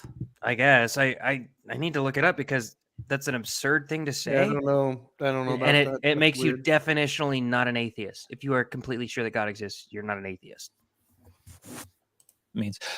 So now that I've angered all the atheists, I think that agnosticism is similar in that, I mean, if you want to commit the etymological fallacy, you can come up with a way to describe it. But again, it's something that people are going to treat as a social identity. Be like, oh, I'm not really atheist. I'm more agnostic atheist, but with this little caveat over here and this little sub-membership in this other group over here. And it really is frequently, it operates as a social identity. And now I've forgotten your original question. Well, how? I feel like Aaron Ra's has position everyone on a point? this is pretty solid, because like Aaron Ra has a whole thing he goes on many times, like functionally agnostic atheists, the same thing for all intents and purposes. And there's no meaningful difference between them. They work the same way, and I think he's right about that. One is, and I think I discussed it in our first interview. I was raised what I would say was agnostic, but it was a. Let's define that. I don't like defining conceptual categories. I can if you don't want okay, to. go ahead. So my understanding is What's right-wing fascist? Is that a conceptual category, Dan? He won't define that. That's whoever he declares as. People like to say, "Well, I'm not atheist. I'm agnostic," but they're almost different axes in my mind. Okay. So I do. I look at agnosticism as whether or not you believe that a belief in the divine is knowable. So is it something someone can know, or is it just something that everybody's kind of guessing about or having feelings about? If you're an agnostic, many people who have that identity basically say it's not knowable whether or not there's a God. So you can be an agnostic theist. So theism would be believing in some sort of divine being. Atheism, I would say, and maybe I'm succumbing to the modern proclivities in this regard, I would define atheism as just saying I don't have a proactive belief in a divine being. You could just be ambivalent about it, which some call apatheism. You can just not care. Or you could just say, yeah, I don't see the evidence that impels me to maintain an active belief. So that's how I would define atheism. For the record, I've never once in my life have identified as an atheist or as an agnostic. But that's how I understand atheism. So theism would be believing in a divine being. So you can be an agnostic theist in the sense that you can say, I have an active belief in a divine being, but I am agnostic in the sense that I know that, I don't know for sure, and I don't believe anybody can really know for sure. Yeah. So agnosticism is whether or not you believe it's knowable. And atheist would be not having a proactive belief in a divine being. So I would say I'm a lexical agnostic in that I don't believe that the definitions capture what's actually going on in reality. I am the definitions that you've suggested are absolutely things I've seen in common circulation. That's not. So that whole he doesn't want to define categories and definitions. Don't define reality. He plays coy with his postmodernism, but like all of his writings, if you read his college thesis or other stuff, it's just Foucault. It's just Foucault 1,000%. Because if you read enough college papers, you can see Foucault. You can sniff Foucault out in 10 seconds. And I'm so tired of like the regular world who hasn't been through humanities degree getting impressed with Foucault crap and getting impressed with Derrida crap. Like it's 30 years past its time, as David Foster Wallace says. Like, we're done with this now, guys. We're done with this. But still, like the normie who doesn't know the humanities tricks still gets impressed with it. That doesn't depart from my knowledge, but it's not how I've always seen those words being used. But I would describe my upbringing as an agnostic one, not in the sense that I said we can't know, but in the sense that I just didn't care and didn't have a belief, didn't again kind of suspended judgment. I was just like, I don't know, don't care. I've got. There you go, lexical agnostic. Then he zings on the Enlightenment again here. Where does he? So he gets to the point where he says one of the dumbest things I've ever heard in regards to atheism. What was that? Where he says that we only have a belief is, as sociologists agree, overwhelmingly, a belief is only something that we actively hold right now. So, yeah, I think he already said that. That was the Did thing. he say said, that? like babies can be technically atheists because you got to be holding it. But yeah, because then he says that like then that would mean that 95% of the even time Mormons when a during their theist, day. yeah, they would 95% of the time Mormons aren't thinking about their they're not actively thinking about their belief in God, therefore they would be atheists most of the time. Nobody defines it that way, man. Yeah. To kind of give context to the folks who are on the latter end of that spectrum that I just described, is that today a lot of people tend to think of religion as a question of truth claims about the world around us and a supernatural world beyond that. That is a decidedly modern innovation. While truth claims have always been a part. There it is again. That's what I'm saying. I've been saying forever. Like, pay attention to the dance between arguing for modernism, pre-modernism, and postmodernism. Of particularly But Christianity. also, isn't that most... bullshit? I think it's always been about truth claims. Yeah. Probably. Well, that's why I've always said is that Mormons have always landed squarely in that modernistic thing. And somebody like Jacob's trying to hold to it 100%. He's trying to give rational answers, and the stuff that's not rational still must have a rational answer out there. Like if something seems magical, there's a scientific answer to it. We just don't know yet. They stay modernistic. They stay empirical. They stay, even though it sounds magical, they think there's empirical answer for that stuff because they're a modernistic religion. And a lot of these neo-reactionaries don't like the modernism because they think it strips away the society and brings about the complete flatlining in the homogenous culture and the postmodernism, that sort of stuff. So they're postmodern in the sense of they're not down with the modernity. So they're small p postmoderns. Like, I don't like this modernity, back to pre-modern, where we kind of just agree on this God thing that we have, and we all do the same one, and we shun the non-believers, push them out, and that sorts of stuff. Whereas then the capital P postmodernists push to, we can invent whatever freaking meaning we want, dudes, as long as it doesn't harm. As long as it doesn't harm the marginalized. Not as long. It must actively, constantly only be not harming the marginalized and propping up the marginalized. What if I could, that we would label Dan? What if, Dan, I could show you data that some of your beliefs cause harm? Oh, but it's a marginalized. It doesn't matter if it harms an oppressor. Oh, that's right. Religious. It's really only since the Renaissance, the Reformation, and the Enlightenment that those truth claims became the entirety of religion. In fact, the whole concept of religion, the word religion as we understand it today, is something that was developed. Probably the earliest development of it is medieval Islam. But then when we get into the Renaissance, the Reformation, at some point or another, I have it written down here, but he blames Mormons caring about historicity and whatever. I mean, he blames it all on evangelical Christianity, which we pointed out before to him directly that he's very bigoted towards evangelical Christianity. But any sort of thing that Mormonism has that's bad is because it was from influence from evangelical Christianity that has a right-wing authoritarian rhetorical prophylaxis, costly signaling boundary, whatever.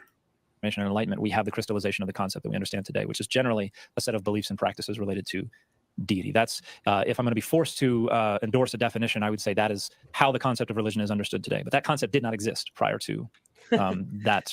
He process. loves going to that, doesn't he? Because in the Reformation, going to the concept that they just didn't. Those dumb people didn't have that concept. It's an argument against modernity. It's an argument against the scientific era. It's an argument against the. It should all just be phenomenology, man. No, but like, I mean, because he believes in magic words. Mm-hmm. Like that's, I don't know how else to put it. Until we have the word for it, it's not real. Yeah, that's not how that works. So he keeps pushing. He's mesmerized with how the Jews get the atheist Jews and how they're able to do that and all their whole community. And we got to bring that around so that he can keep his Mormonism for his political practices. Don asked him, is like, well, then are you just doing a social club? Some people might call that disingenuous and weak sauce. then he says all Mormonism is cafeteria Mormonism, which we know is true if anybody's thought about it. Yeah. Past few minutes, but it says they're all always picking and choosing. He says he never turns down a calling, and what did he say? The progressive worldview is different than real ethics. I don't know why I wrote that down. Should I look at it? Go for it. Taking too long.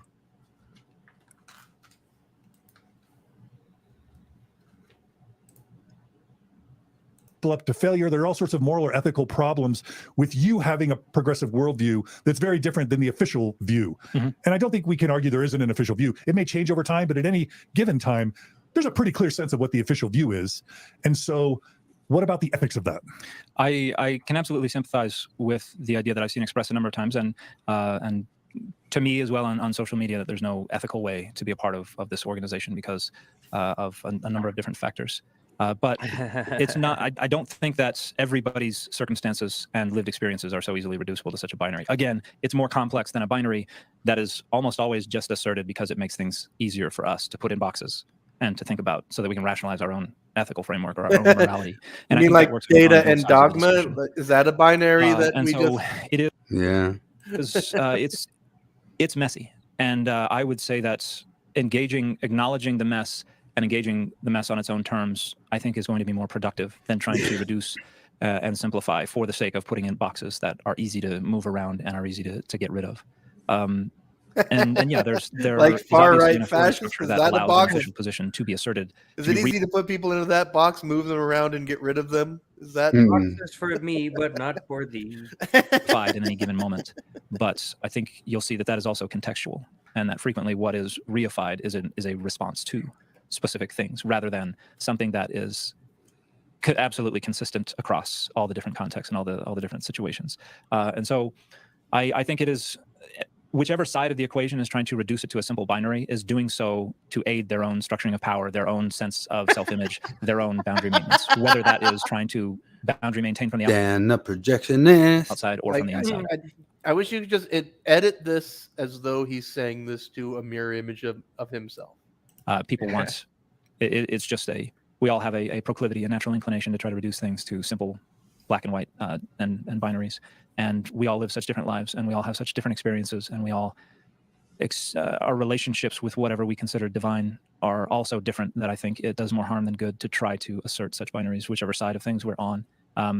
But having said that, I think it's important to take seriously the perspectives and the experiences of those who have been hurt, whether they're on the inside or the outside, and allow them to dictate terms for their own understanding rather than try to impose our understandings on others. So I tend to be more willing to give the benefit of the doubt, again, to folks who are minoritized, marginalized, oppressed, whether they're speaking for or against the organism. Just a slight benefit of the doubt. He just tends towards it.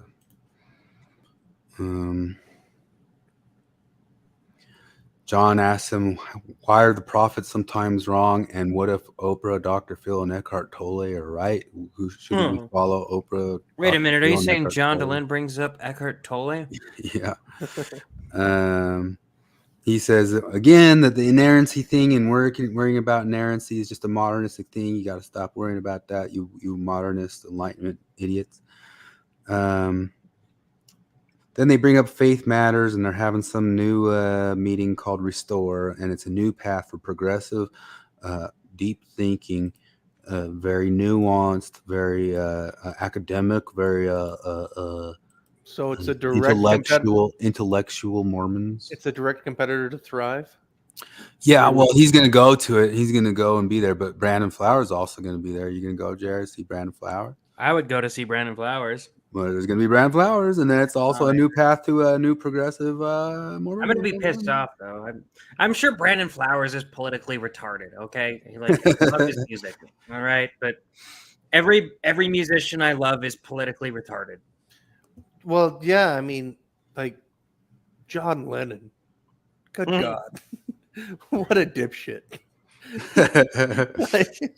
I don't know how else to put it, because I just want to love him, but Jason Isbell is one of my favorite musicians of the last decade, and he's fucking insufferable. Is he? Because like I sort of know him from the music, and then I know him most as the replacement for the preacher who died on Squidbillies. Is that why? I didn't know he died. I knew So that. because like in the first many seasons The of weird little blue Squidbillies, guy, the yeah. weird little blue teardrop guy, the guy I who played him love died. So I didn't know the that. new That's pastor bad. is Jason Isbell. I knew that it was. I actually recognized his voice, but yeah, he's politically a fucking moron, but he's an outstanding musician. I want to play the clip, but it will get our YouTube dropped for it. But there's a wonderful scene where Rusty Kyler's having trouble, so he goes to I can't think of the name now, but he's a legendary Nashville guitarist. And Rusty says, "I need to learn guitar really fast. I need to get real good at guitar real fast." And the guy goes, "Trouble with your lady? Well, how'd you know? That's the only reason men play guitar." He said, "Like, well, what about?" And Rusty goes, "Like, what about all the women who play guitar? Women don't play guitar. They're too busy making babies for men who can play guitar." Is that the one where he sells his soul to the devil? It's no, that's a different one. There's a couple of this episode is Muscadine Wine.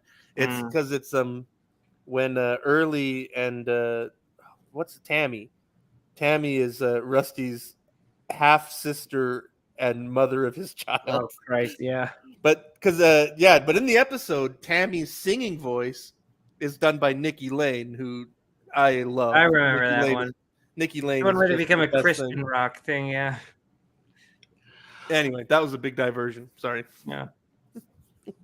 Squidbillies diversion? That's weird. Okay. No, but never mind Squidbillies. Look up Nikki Lane. She is the country singingest lady around these days. Nice. Outlaw country. He asked him about there's things in Mormonism that you can't prove. There's not. He says he agrees there's no evidence. He goes, I acknowledge issues, but my personal take is beyond the scope of this interview. Faith is trust, according to Dan. He describes it that way. I don't know if you want to hear his faith is just trust description. They talk about people getting upset at finding out stuff's not literally true and sunk cost, and pot committed people get upset and just keep rolling with it, and they hold out hope. He says, "Oh, that's not me holding out hope. That's not my quotation, but that's what they do. That's what they do." Yeah, he really did that. He's holding out hope that that was one of the first. That was one of the first times it sounded like he was talking about himself. Yeah, and John and then Lynn he thought said, "I want to stop this." No, that's what I'm talking about for stupid people that aren't me. You might as well listen to that for 1 second while I look at the other things. We're getting there, and hopefully these guys stop putting out episodes. Oh, for the love of God.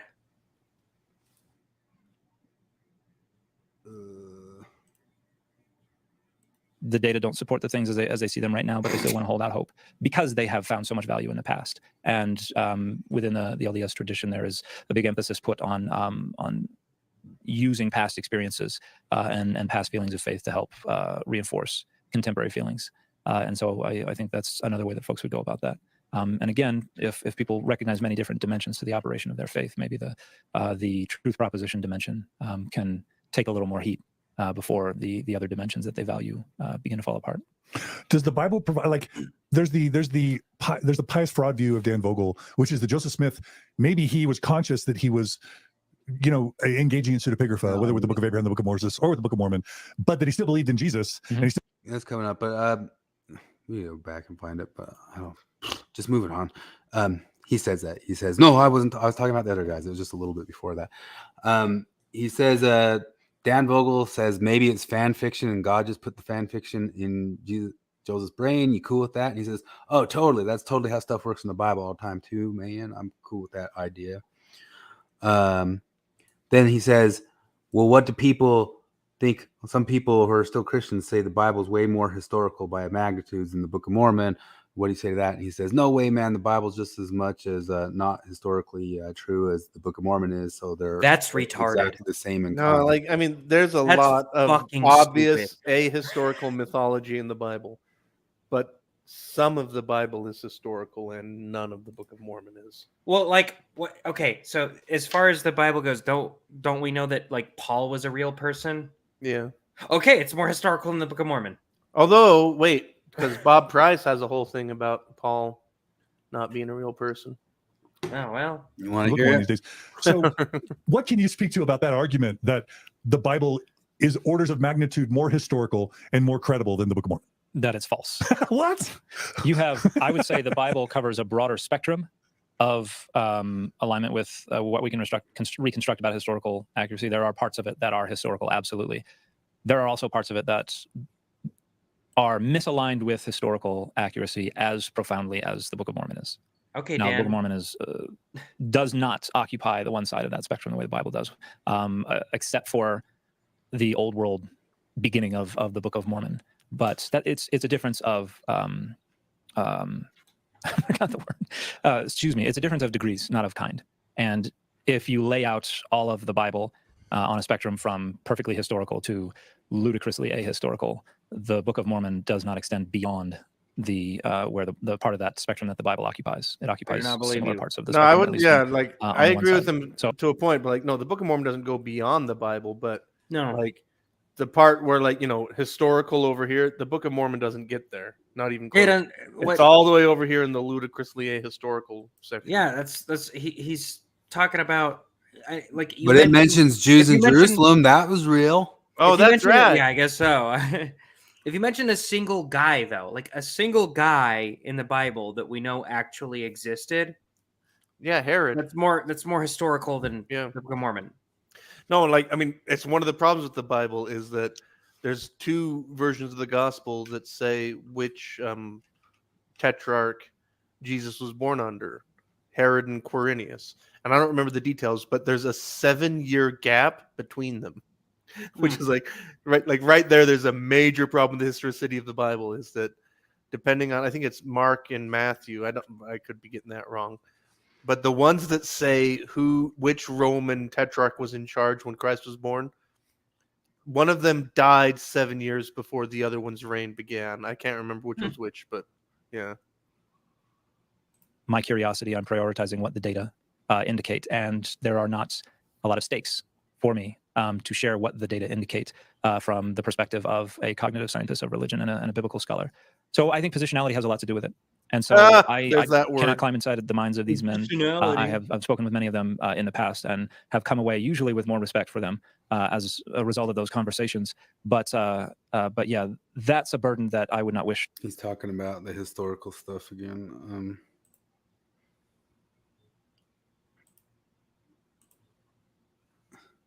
Of historicity because of our positionality in this period in history, and because that's become the way we understand true religion. But the scripture itself in James 2 says that true religion isn't about believing, but is, and I forget exactly how the KJV frames it, but clothing the naked, visiting the fatherless and the widow and the prisoner. And so it is about, again, doctrine that changes behavior. And to the degree that progressive Latter-day Saints want their religion to inspire change and inspire people to live better lives and to create a better world for the people who are in it, I would suggest that is a more valuable approach to the text than to spend all your time trying to defend its historicity. Bum, bum, bum.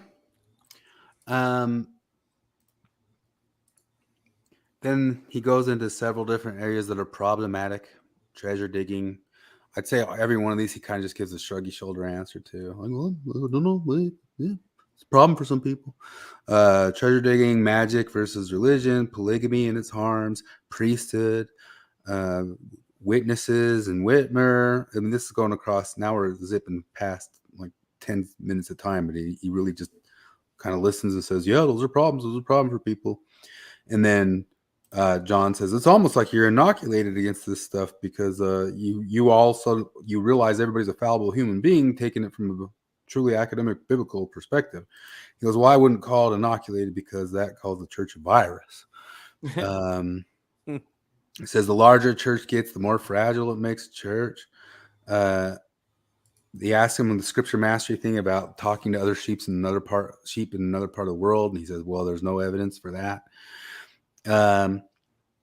Intellectuals and concern for harm. That one feels like if you're a Mormon, obviously that's what he meant. Why would right? what would be the big problem of saying that's, well, I guess like as an academic you can't say. But if you're a Mormon and you actually think that the Book of Mormon happened, Why and wouldn't it be says, people in other the sheep world? have I. Like, he probably, because Dan said he might probably meant this other tribe over here. And I was like, you're a Mormon. You think the Book of Mormon happened. You probably think it could mean both of those things. He probably just means all of the people in all of the world, right? Yeah. There's no evidence for that. Okay, I think let's see. I think it was Boyd K. Packer who once said the great threats to the church are gays, feminists, and intellectuals. We've talked a bit about the problems with history, and there's a way to associate intellectuals with people who care about history. There's the question of No, I think it's misogyny. they only and got 1 out of patriarchy 3 because and- John DeLynn is just a feminist. He's not gay or an intellectual. He wishes he were gay. Male dominance versus women's submissiveness within Mormonism and disempowerment. And then there's also the issue of LGBT rights. And we've already talked about your advocacy, your wristwatch rainbow, and how you present as very LGBT affirming. There are many who don't care a whit about historicity or truth claims, but for them, whether it's the polygamy or the way women are treated, the racist teachings, whether it's the priesthood ban or just the racism in the Book of Mormon and in the Bible and in the Book of Moses and the Book of Abraham, it's just like, we'll take them one at a time. How can someone who maybe identifies as a feminist, do you identify as a feminist? Absolutely. Okay. How can someone who identifies as a feminist maintain? Okay, let me back up. You said early on in today's episode that like something about faith, yes, a belief in things you can't know unless it's really doing harm, right? Mm-hmm.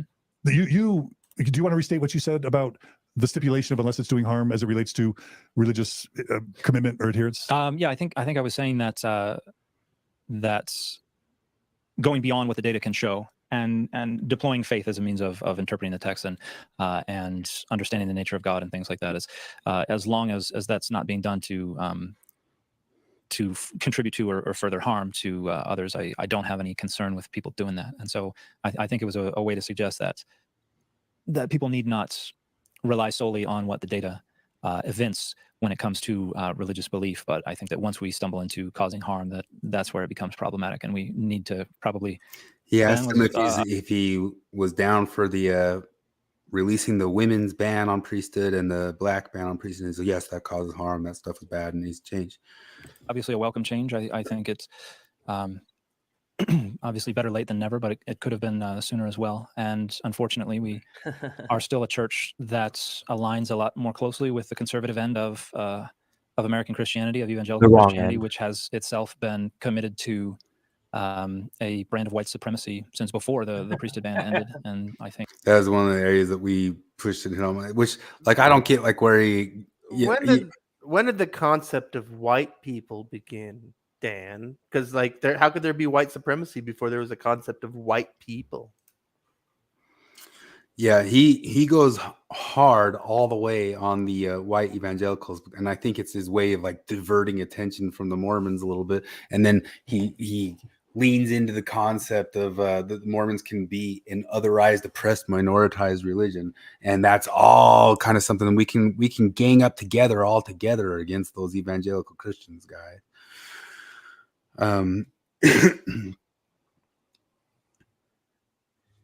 He goes, well, where's the harm boundary for an informed believer? Well, and he mentions the arc of justice. He hopes Mormonism catches up. Mormonism catches up to the arc. Like, why do you guys need Mormonism? Why do you need your religion to catch up to your proper ethics if your ethics are already way ahead of along? Why do you need the thing that's behind you if you're way, way, way ahead? Yeah. People leaving are tired of waiting for change. He says that. He brings up Corbett and the activism against the church. And then he says, well, the word of wisdom came from activism.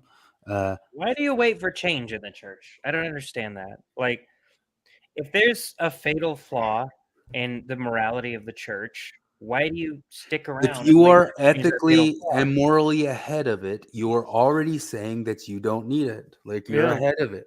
You don't need it. But to answer your question, Jared, it's because the church is an enormously powerful system, and he wants power. And I know. He sees the church as a means to power. No, I get that he does. I honestly, I guess most progressive people just leave. I don't ever trust progressive people who stay in the church. Like, I got that. That's 100%. It's because it's all when stuff gets postmodernism, and this is kind of one of the deals I say, like me myself too. If I want, like, I think Mormons should go a certain way politically, but if I go and sneak my way in and say I'm going to realign with it for political reasons, I'm being the same shitbag he is. Like I can't, like maybe even Jacob or Carter say, "Hey, come realign with us because we like your politics." I'm like, no, that's the same thing as Dan. Like, no, I would be skeptical of joining a church for political reasons. And that's what a bunch of those reactionary right-wing people are pushing for. People joining churches for politics. Yeah, I'm not going to do that shit. I don't know. The thing is, I'm too progressive for Mormonism, right? That was one of the reasons, the gay stuff never sat right with me. I'm like, yeah, leave them alone. Let them do their thing. Quit. Prop 8 is fucking bullshit. Don't do that. But so I was like, they must be wrong. And then I left. I don't understand this whole, the church is fatally incorrect about morality. I must stay and pray that it goes my way, but also do activism and push it to go my way. I know how I'll fix it. I'll keep tending and paying tithing. That'll show them. Well, he says 1978 happened because of the activism. Yeah. Then he says, well, what about informed believers and the Mormons saying that they have exclusivity of truth? And he says, that's just not how authorities really say it nowadays. Authorities say all the time you can find truth in many places, which I think is very cherry. I remember explaining to my wife, she's like, what would you do if you were alive when they reversed the priesthood ban? I was like, I probably would have left the church because I think it's shitty that people of different races can't have the priesthood or whatever. That's a weird distinction to make. But I feel like I would try to grapple with that. As a Mormon, I would have tried to grapple with that and been like, I guess they're right about this because they're the church. They have to be right. And I'd try to do it. And then the moment they change their mind, I'd be like, oh, well, they can just change their mind about shit this serious, so I'm gone. He asked him about, I don't know about his claim that, I know that some church people say there's truth in many places, we just have more or something like that, but his kind of argumentation that they're really open to that, I don't think holds water very well. He says, what about the church as a social club and people are just afraid of losing community and place and money? And he says, what's so bad about people being afraid of losing community and place and money? And to me, that's a perfect leftist answer or something. Like you need the social pressure so that you be a goodie. Not all things that are true are useful. He asked him about that. Does that lead to bad directions? He says, well, if you're just going to act that way, if you're afraid of truth, then your foundations are brittle and fragile, and you're caring about boundary maintenance over truth. But he says, the truth tellers and the leaders will change, but the change will be slow. He says, will the members get their voices heard more? He says, yes, he thinks they will more and more. He says, how bad do you think it is that people are actually getting hemorrhaging out of the church? And he says, it's really bad. He admits it's really bad. But not so bad that it can't change if we change it. Not so bad it can't change if we change. Then he asked him, are you mad at all those bigots in the church? Yes, I'm mad at all the bigots in the church. I'm mad at the whole larger world and its bigotry. And he talks about it. I ran for a party in a deep red state. I only joined the Democrats because it was the best option. I have BLM and pride flags in my front yard. Yeah, I got to do that part. Oh boy, am I progressive. And all the wider world, like, I don't get how they're so bad and give to right-wing authoritarianism. But the deal is, too, is like this is one of the things he has to understand is that all of his same arguments of why you can salvage religion or why this thing's okay, that okay, is also why right-wing or conservative or conspiratorial beliefs are okay. Like, your arguments work for all that, too. That's how it always goes with postmodernists, is your arguments always get shot in the foot because they go both ways. Like, it's the universal solvent. It's never, you can't just argue it for just one side of a thing. It's just, if that's how people see it and feel it and it's their truth and it's how they feel it and it's how they make meaning, it's how they make community and it's how they decide to, it's just always has to be acceptable unless you guys just try to make that one little argument of, but minoritized community. Well, that's even going to fall out of the way when the other side becomes the minoritized community, because they are losing numbers and looking to be the minoritized community. So when does it flip back that they were the more minoritized one? If they keep hemorrhaging, will that affect you, or would you separate from the church? I won't comment on that. G. Wilkers, thank you for being so progressive. You got so much. You got so much integrity. You got more integrity in one finger than all the integrity of all the other Mormons combined. You are only good. I nominate Don McClellan for Prophet of Mormons. Then they ask him about mushrooms and ecstatic states of belief, and he says, "I don't know. Maybe there's some stuff in the Bible, but I don't know about church stuff." Is a boring answer. And then on to donations. Donations says super about 54 more times, and all the doubting people come to me, and I'll have Brandon Flowers, progressive person at the Faith Matters thing, and we'll hang out with him, and that's the end of the shitty podcast. And they better not do one anytime soon again. I thought we were done already with the last two. Holy crap! I'm so sick of this crap. I listened to none of it, and you troopered through all of it. Oh, it's painful. I listened to that and Zelph on the Shelf this week. And that's amazing. Like all I've done this dumber. week is I've been watching Star Wars and classic Simpsons. Okay, so listening to which I'm getting no. You're better. So, which Star Wars did you watch? Did you say you watched the prequels and the sequels? Oh, that was a couple weeks ago. I watched everything but the good movies, and then. So I told my friend I want to do like a movie review YouTube channel at some point, and I want to like pit different things against each other, because it seems like there's sort of this revisionism going on with the prequels, where everybody's acting like they were like secret genius. Well, they were either secret genius or they were just good all along, and they're like praising George Lucas. I saw this TikTok the other day. It was just George Lucas walking through a crowd, and he was looking a little bit frail, and it just said, "Protect this man at all costs." And I was like, "No, you were at this guy's throat a decade ago. I know it, because I was too. Because he produced some he directed some terrible fucking movies." So I wanted to watch back to back all the prequels and then all the sequels to once and for all decide which one's worse overall. That's one thing about because I've been watching Mandalorian season 3. I decided to, because that's thing somebody told me that, because at the end of season 2 when Luke Skywalker shows up, I was like, fuck this. Yeah. But apparently that was just a stupid fan service thing, because like I thought like, oh, he's going to be part of the series now. I'm like 3 or 4 episodes into season 3 and Luke Skywalker hasn't showed back up, which is like, okay, I'm glad that he's not in this show, but why was he ever in it in the first place? If you're going to tease him and then that was just like, oh, look, it's Luke, wink, wink. Now we're moving on to other things. Like that was part of that was the studio got a hold of it. I haven't watched like any of the Mandalorian, but the studio got a hold of it. I think that was supposed to be Luke taking Grogu to train him, and that was the end of the story between Mando and Grogu. Oh, but that didn't then happen. the studio told Grogu John was still pissing around. Yeah, like, that was the studio told John Favreau, nope, you got to change this. And so most of the fans of the Mandalorian hate season 3. Well, because like so far I'm watching it. I'm basically fine with it. Like I like that it's a Western. Some of the episodes are definitely better than others. And because like one thing I like about it a lot is there's so many practical sets, and it just looks so much better. But that being said, a lot of the CGI sticks out in that like just movement isn't natural. Like as good as it looks, it's still uncanny. And because one of the things I'm kind of like about it is because, one thing, it's a TV series, so it can take its time with things. There's a couple of episodes that are very much like, it's like there's a whole episode that's basically people in their office job.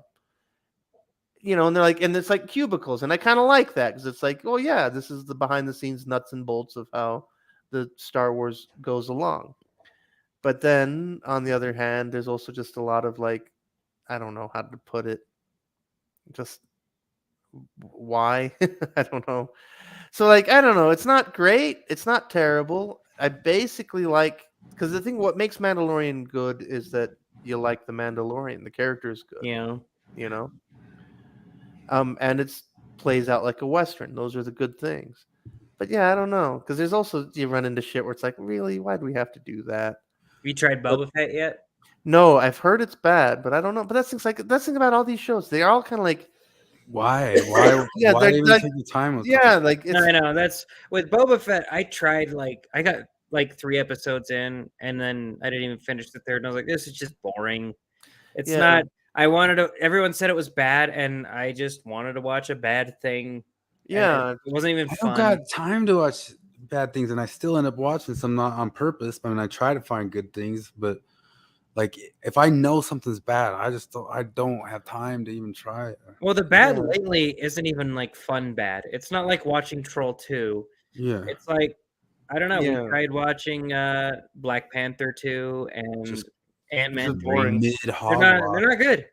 Like it's like It's midwit like movie. when something's bad, it's bad, and then it gets more bad, and it gets good because it's Well, that's so the bad that thing, it's like- fun to watch, and then it keeps getting worse and worse, and then it just gets dull and stupid. Red Letter Media, they like on many episodes they kind of get into a little bit about like what's the difference between entertaining bad and bad. You know, and one of the things that makes entertaining bad entertaining is that it has to be sincere. They have to have really tried. Yes. That's part of what makes entertaining bad, is like the part where you can see how they tried to make a good story and they just failed everywhere. You know, like that's part of it. But like that thing about like these Star Wars shows are like they're pretty slick, and the writing, like it's professional at the very least. Like even if it's not very good, it never falls into like the laughably bad kind of stuff that entertaining bad is. Mhm. I don't know.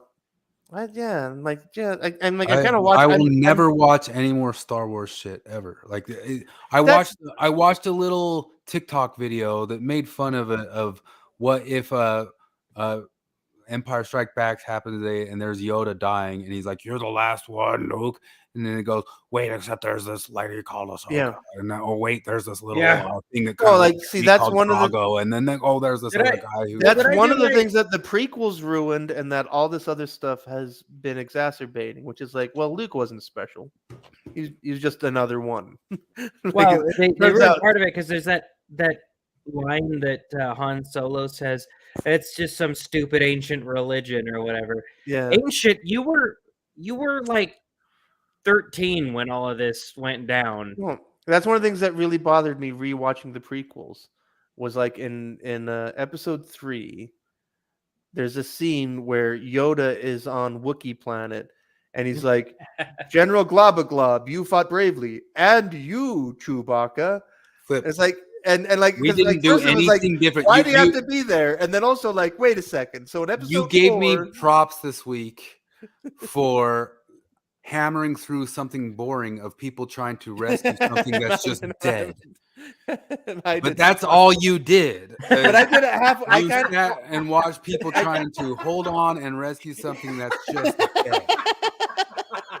I guess that's true. No, that's absolutely true. I really did, like, because I halfway watched these things. But I mean, immediately I was annoyed because, like, wait a second. So, like, in episode 4, when Han Solo says, like, it's just a bunch of gobbledygook, Chewbacca never ever talked about, like, oh yeah, so I used to bang around with a bunch of Jedi, including the best one of all. We fought a whole war, like. But like, I'm not going to bring it up to you. Like, we're best friends. We've been, on this smuggling ship together forever. But I'm never going to bring up all that time that I spent hanging around the Jedi. It's just so. Oh, stupid. dude! If you watch the Clone Wars show, it's even worse. Like, Is it? See? Well, what's the one that Gendy Tartakovsky did? Because like I'm don't know, tempted but to watch the Clone Gendy Wars Tartakovsky series- one. Oh, is he the Samurai Jack guy? Yeah. Okay, Because I so know he I've heard directed that's some good. Star Wars cartoons, was- and like I'm interested in what he does because I like his style. So And I that- remember being at somebody's house one day, and they were showing a Star Wars cartoon with no dialogue, and I'm pretty sure that was Gendy Tartakovsky because So he's I an got a animator friend- who's capable of yeah. telling a story without dialogue. That guy has he did Clone Wars, but it was like little 5-minute episodes and it was cartoons. Then they turned the Clone Wars Oh. into a 3D animated thing, and it got That stupid and makes childish. sense. But yeah, I got a friend who's been telling me to watch those for years. He says they're really good, and I need to, because Samurai Jack's great. Primal's fucking awesome. Chris was talking about that one. Yeah, I'm halfway through Samurai Jack too. I need to catch back up on that one. That's I good stopped watching stuff. it. Yeah, that stuff is killer. Can you see this comic on the screen? Yes. That Let's kid is rev- so fucking funny. Classroom. It's like, let's review. Butt plugs and dildos are for play. Packers are for creating a penile bulge in the, and then a backpack. Don't shit on me. You can't have that in the classroom. Like I saw a Fucking bunch that of memes Doge about patch, that that's the before I funniest shit actually ever. saw the video that was based on. I what saw they- the meme of it and I was like, oh, something happened. No, but yeah, like because I guess like the parents of the kid secretly recorded their meeting where the lady's like, well, that flag is associated with slavery, so no. No, the flag existed at a time where slavery existed, just like the Yeah. American flag and just about every national flag out Look, there. these people think like Nazis. They really do. You know, like because the Nazis talked about Aryan science and Jewish science and Aryan history and Jewish history. And guess which one was good and guess which one was bad. You know, and like all you have to do is make the association and that's that. Hey, let's try this live. Misogyny check. Women posting their L's. Misogyny check. let your phone complete the sentence. Women are. Okay. Let's see what happens. James Lindsay did it. It says, women are the best for the best of the world to be a good person to be with. You and your family is a great way to get the same place as a family member of the world. And the best part of the world is to be a good person, and to be with you and your family is a very good place to be. Sounds like his phone had a Mitch McConnell moment. Let's see dude, here. my phone has a Mitch McConnell moment. My phone never What'd it does say? well on these. I must use a lot of filler words because it says, women are doing that to me that I don't know what to do with you, and I don't know what to do with you. That's See, it's supposed to, if it said bad stuff, it means that you're typing bad stuff about women all the time. Let's see what mine does. Mine, should I only choose the middle one? Women are not, oh, that's not a good start. Women are not doing, oh no, anything. Oh no. Mine's losing its brain, but it's just Women repeating are not itself doing now. anything that I can. Women are not doing anything that I can do to make it so hard. What? Now it's getting dirty. All right. Oh, yeah, there you go. Well, that's dumb. Mine said women are the most important thing in life, and they are the most important thing in our lives, and we are the most important thing in the world, and we are all the same, and we are all the same, but we are the same, and that's when I gave up. I kept saying that. Yeah, look at mine does an eternal loop, just like Flips. Doesn't sound like you guys are misogynists. I picked the first one. Women I just are. picked the middle one. So let's do the last one. Are more important in society today. Listen, you guys need to talk more crap on women and your stuff, and it will autofill better stuff, so that you'll be a misogynist. That's insane. Did you know a legacy of colonialism set the stage for the Maui wildfires? Oh, that makes sense. You know what it was? Colonialism. No, I can explain it because the ukulele we consider a Hawaiian instrument, but it's not. The ukulele is 100% descendant from the Portuguese cavaquinho. And so there were so many ukuleles on Hawaii, and they're made of wood and they're hollow, so they burn fast. And that's why the Portuguese came and they brought the cavaquinho and it became the ukulele, and they were so awash in ukuleles that this was the fuel that burned the fires and killed everybody. Makes sense. Have you heard of our Lord and Savior gender identity? Dan says that can be religion too. Dan Maclellan says. We gonna talk about Sargon's dog shit take on Mexican food. Oh yeah, Sargon says Mexican food. He had a whole episode on look, where they talked about it. Sargon Mexican food is only just spicy because This the is rest the of the food is worst. crap. It's the worst thing he's done since defending Andrew Tate. See, this is one of those things where I wonder because, like, okay, first off, you're British. What the fuck could you possibly know about Mexican? Yeah, you got food? fucking beans on toast, man. Yeah, no, like it's funny. Yeah, like there's two kinds of beaners in the world: Mexicans and people who put beans on toast. Well, But, I call Canadians snow beaners. That's another one. But because that's the thing is like I'm guessing that what he's calling Mexican food is like the Mexican the white bread Relief Society enchiladas that were like the bane of our childhood.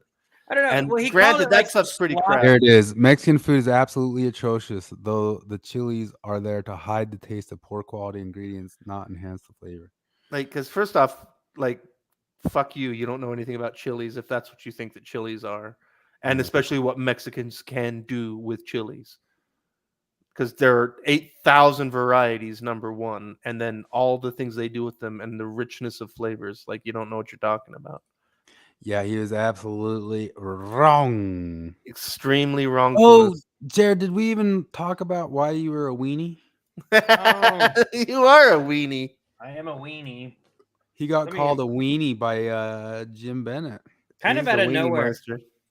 Every other interaction I've had with Jim Bennett is me replying to him, but this one, he just came out of nowhere and replied to me. It's because you're DesNat adjacent. There it is on the screen there. I don't know if you can see it. It might be a little small, but you're talking about Kara and Rod and the church. And all that stuff.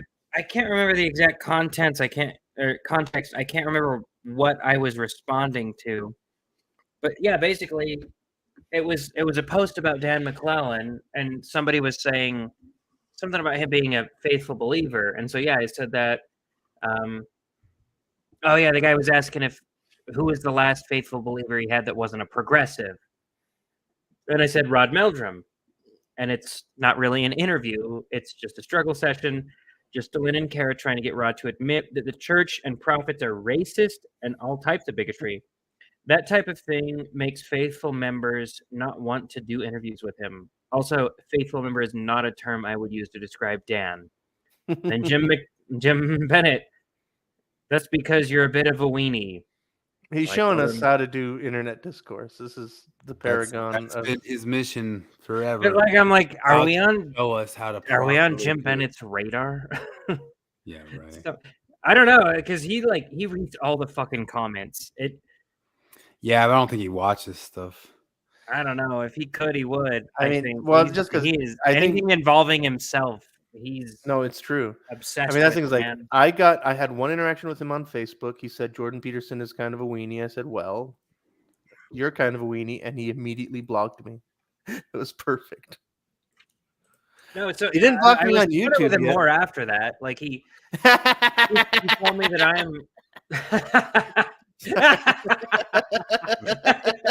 Babylon B says the Democrats say true lockdowns have never been tried. Oh my god! But what you got called a weenie? Wait, you've been called a weenie by Jim? Am I the only one who hasn't been called a weenie? No, he wasn't called a weenie. I called him a spaz. I called him a weenie. I called him a spaz, and he says a spaz is a spaz does. What does that answer ever mean? Like That means I know it you was are, like a but what am boomer I? cheer, yeah. That's some bullshit right there. No, he responded to me, called me a weenie. I said, well, I'm honored to be called the same thing that you called Jordan Peterson. And he said, I'm sure you would. And I was like, what don't you like about him anyway? And he said, evidently the same things I don't like about you. And I was like, such Nothing as? circular there, yeah. No, I said such as, and he said, as such.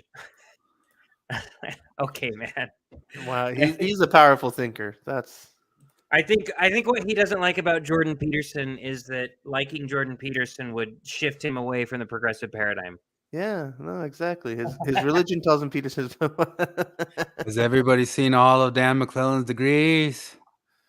Look at all those degrees. Yeah, Jonathan sent Look before Dan them and wait. McClellan videos, Look at and I them. said that doesn't have nearly enough credentials in it. I was going to mention earlier because, like, for the longest time, you had it freeze framed on that Benjamin Boyce podcast, and it was I should have all it. three of them had the backgrounds that you hate. Two of them had a bunch of books, and one of I them got had books a in my degree. background. I graduated up to books. Look at Oh, that. you got books now. I was gonna put a picture, but I'm just in a different. But if we zoom in, is I it was all gonna just put a Garfield? picture.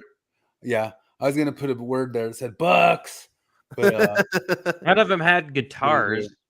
well, there's I always have guitars in my room, but like, and that sucks because every time I see someone with a guitar in the back of their room, I'm like, fuck you, you don't play guitar. those were some Jonathan made of Dan McCann. Oh, what I think we're about winding down. This is Zing on a centrist. Nah, bro, I'm a centrist. That means I can just criticize everything without holding any concrete beliefs myself. And that also means that you can't criticize me in return. Ha ha, nice try, though. There are definitely a certain amount of the centrists that just do it because it's kind of a safe position. They don't actually have to take a position on anything. Yeah. So I actually get the whole destiny criticism of the enlightened centrists that you're just a conservative pretending to not be conservative. Yeah. It's definitely But not- there's all, you know, there's also just like a false, like, there's a conservative of like, I don't want to go the direction you guys are driving everything off a cliff as fast as you can. Oh, yeah. It also doesn't mean that like I think that I don't know, like I want Mormons to be able to conserve Mormonism, but I'm not conserving it for me, you know. Mhm. So I'm what is that? Conservative for them? I don't know what that means. Well, you were the guy because, like, for the longest time, like, I'm not conservative, and you said, like, well, I'm conservative in that I believe in conserving liberalism in the face of the anti-liberal movement, and I'm like, well, okay, yeah, like, in that sense, I'm conservative. Like, I'm a conservative in that I believe in preserving the leftism that I've claimed for my whole life. We're current day Amish. We're the next step Amish, well, whatever it is. But I thought we decided that we're 80s Amish. 80s Amish, yeah. And 1980s, not 1880s. If we had that girl in Thoughtful Saints saying that you can't be a Christian if you don't believe in open canon. You Oh can't yeah, be- it's stop Bonnie. gatekeeping Flip's favorite. Christian. Yeah, I remember she was saying we got a bunch of people saying you can't be Christian if blah, and that's the no true Scotsman fallacy. And I was like, and it's gatekeeping. And I was like, okay, but some amount of gatekeeping is necessary, otherwise categories don't exist, right?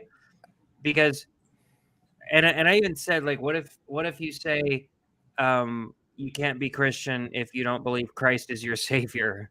And she said, I think plenty of people can embody the teachings of Christ without literally believing in him as a savior. I only know I don't even remember what it was, but she already blocked me for something. And then yeah, because that person you're talking to, like, I don't know, she's typical progressive Mormon. Yeah. I don't know what to say. Oh my God. This was You know, you could be ace and with a high libido. Ace is the asexual community. So you can be a high libido ace person. Did you know that? Yeah, I would listen to that whole video of John DeLynne's fucking kid saying, I'm asexual. Also, I have a high libido. I have a high sex drive and have no interest in sexuality. Like, what the fuck are you saying? Surely you can't be that stupid. What she's saying is, I can have my cake and not have sex with it too. Yeah. And now my entire YouTube algorithm is fucked now. Because like half of it is just like how to know if you're asexual. Ew.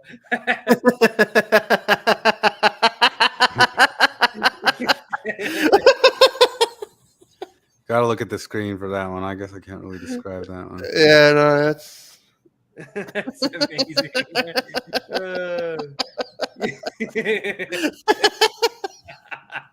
I can't stop laughing at that shit. That's how the world ends. You remember that quote that I read from Spangler, where he talks about like we need to be like that guard who stayed at his post when Pompeii blew up, and we could see his body there. Still, just stayed at his post. That when our civilization is dying here, we still just need to stay at our post as it takes us over, and that's the actuality of Stay at your post, whores. She's like the musicians that went down with the Titanic, but she's like, I'm keeping this fucking cam show going as the Yellowstone volcano explodes. So what do you think? Should we start the Facebook page called Latter-day Longhouse? Sure. How can we do it so that like some lefties don't come take over the? Maybe that would be the trick. Is that we want them over time to take over the Latter-day Longhouse? Does that make sense? So like you start the thing, and of course, if you don't have it be like specifically one thing, it's going to ultimately get taken over by the progressives. But then we can make it so they just actually do it, and then they actually are running around with something called the Latter-day Longhouse, posting all their progmo stuff, and we trick them into it. Oh, I think that's about it, folks. Alrighty. Anybody? Oh, maybe we can get to fun and funnier things. Oh, I was gonna cover Nemo being very upset that the church won't. Oh yeah. The church won't give him an excommunicate him.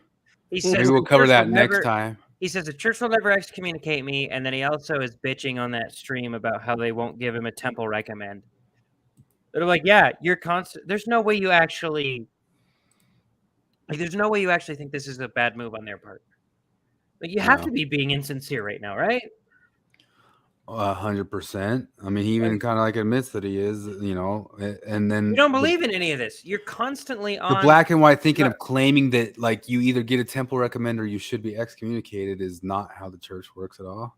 I know. don't know where he comes up with no, that. but that's the thing. It's not even that he has black and white thinking. It's if they excommunicated him, he would be the victim of that as well. It's black and black thinking. It's everything is always shit. I am always the victim. It's borderline personality disorder thinking. Yeah. Yeah. I don't think you even need a volume for this one, but check out this one. movie. Like we talked about that. I hate you, don't leave me. Yeah. That's what that is. Yeah. Like he I hate you, bitches the whole excommunicate time me. about how don't. they won't give him a temple recommend. And I'm like, dude, you are constantly on the air with the ex-Mormon rock star John Lynn, who leads more people away from the church than anyone except maybe Jerry Reynolds, and talking about how the church is bullshit. Everything about them is bullshit. Like, it's a club you don't want to be part of. Why would you be mad at them for not allowing you in? Yeah, and the other answer is the reason you should get a temple recommend or be given one is that you have a sincere desire to enter that temple, and you can't bitch about it all if you know that you ultimately sincerely do not want to enter that temple. All right, watch this. Here comes a good scene coming up. What is this awesome scene? It's coming up. We're gonna get it right here. Whoa! Watch out! Is this the new Barbie movie? I've been better. He got shot. Yeah. That's in his fucking heart. He's gonna live.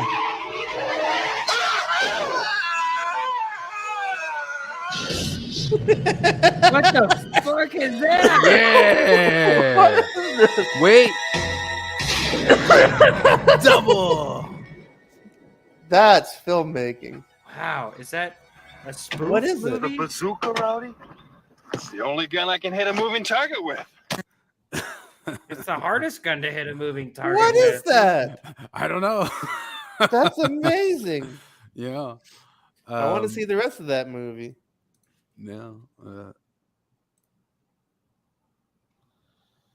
Man. The place. I don't know what the heck or this so is. I Have you thought. seen this? Ever since I was a tiny lane boy, it was my dream to live in Salt Lake City. Their powerful grids and wide highways were the stuff of legend.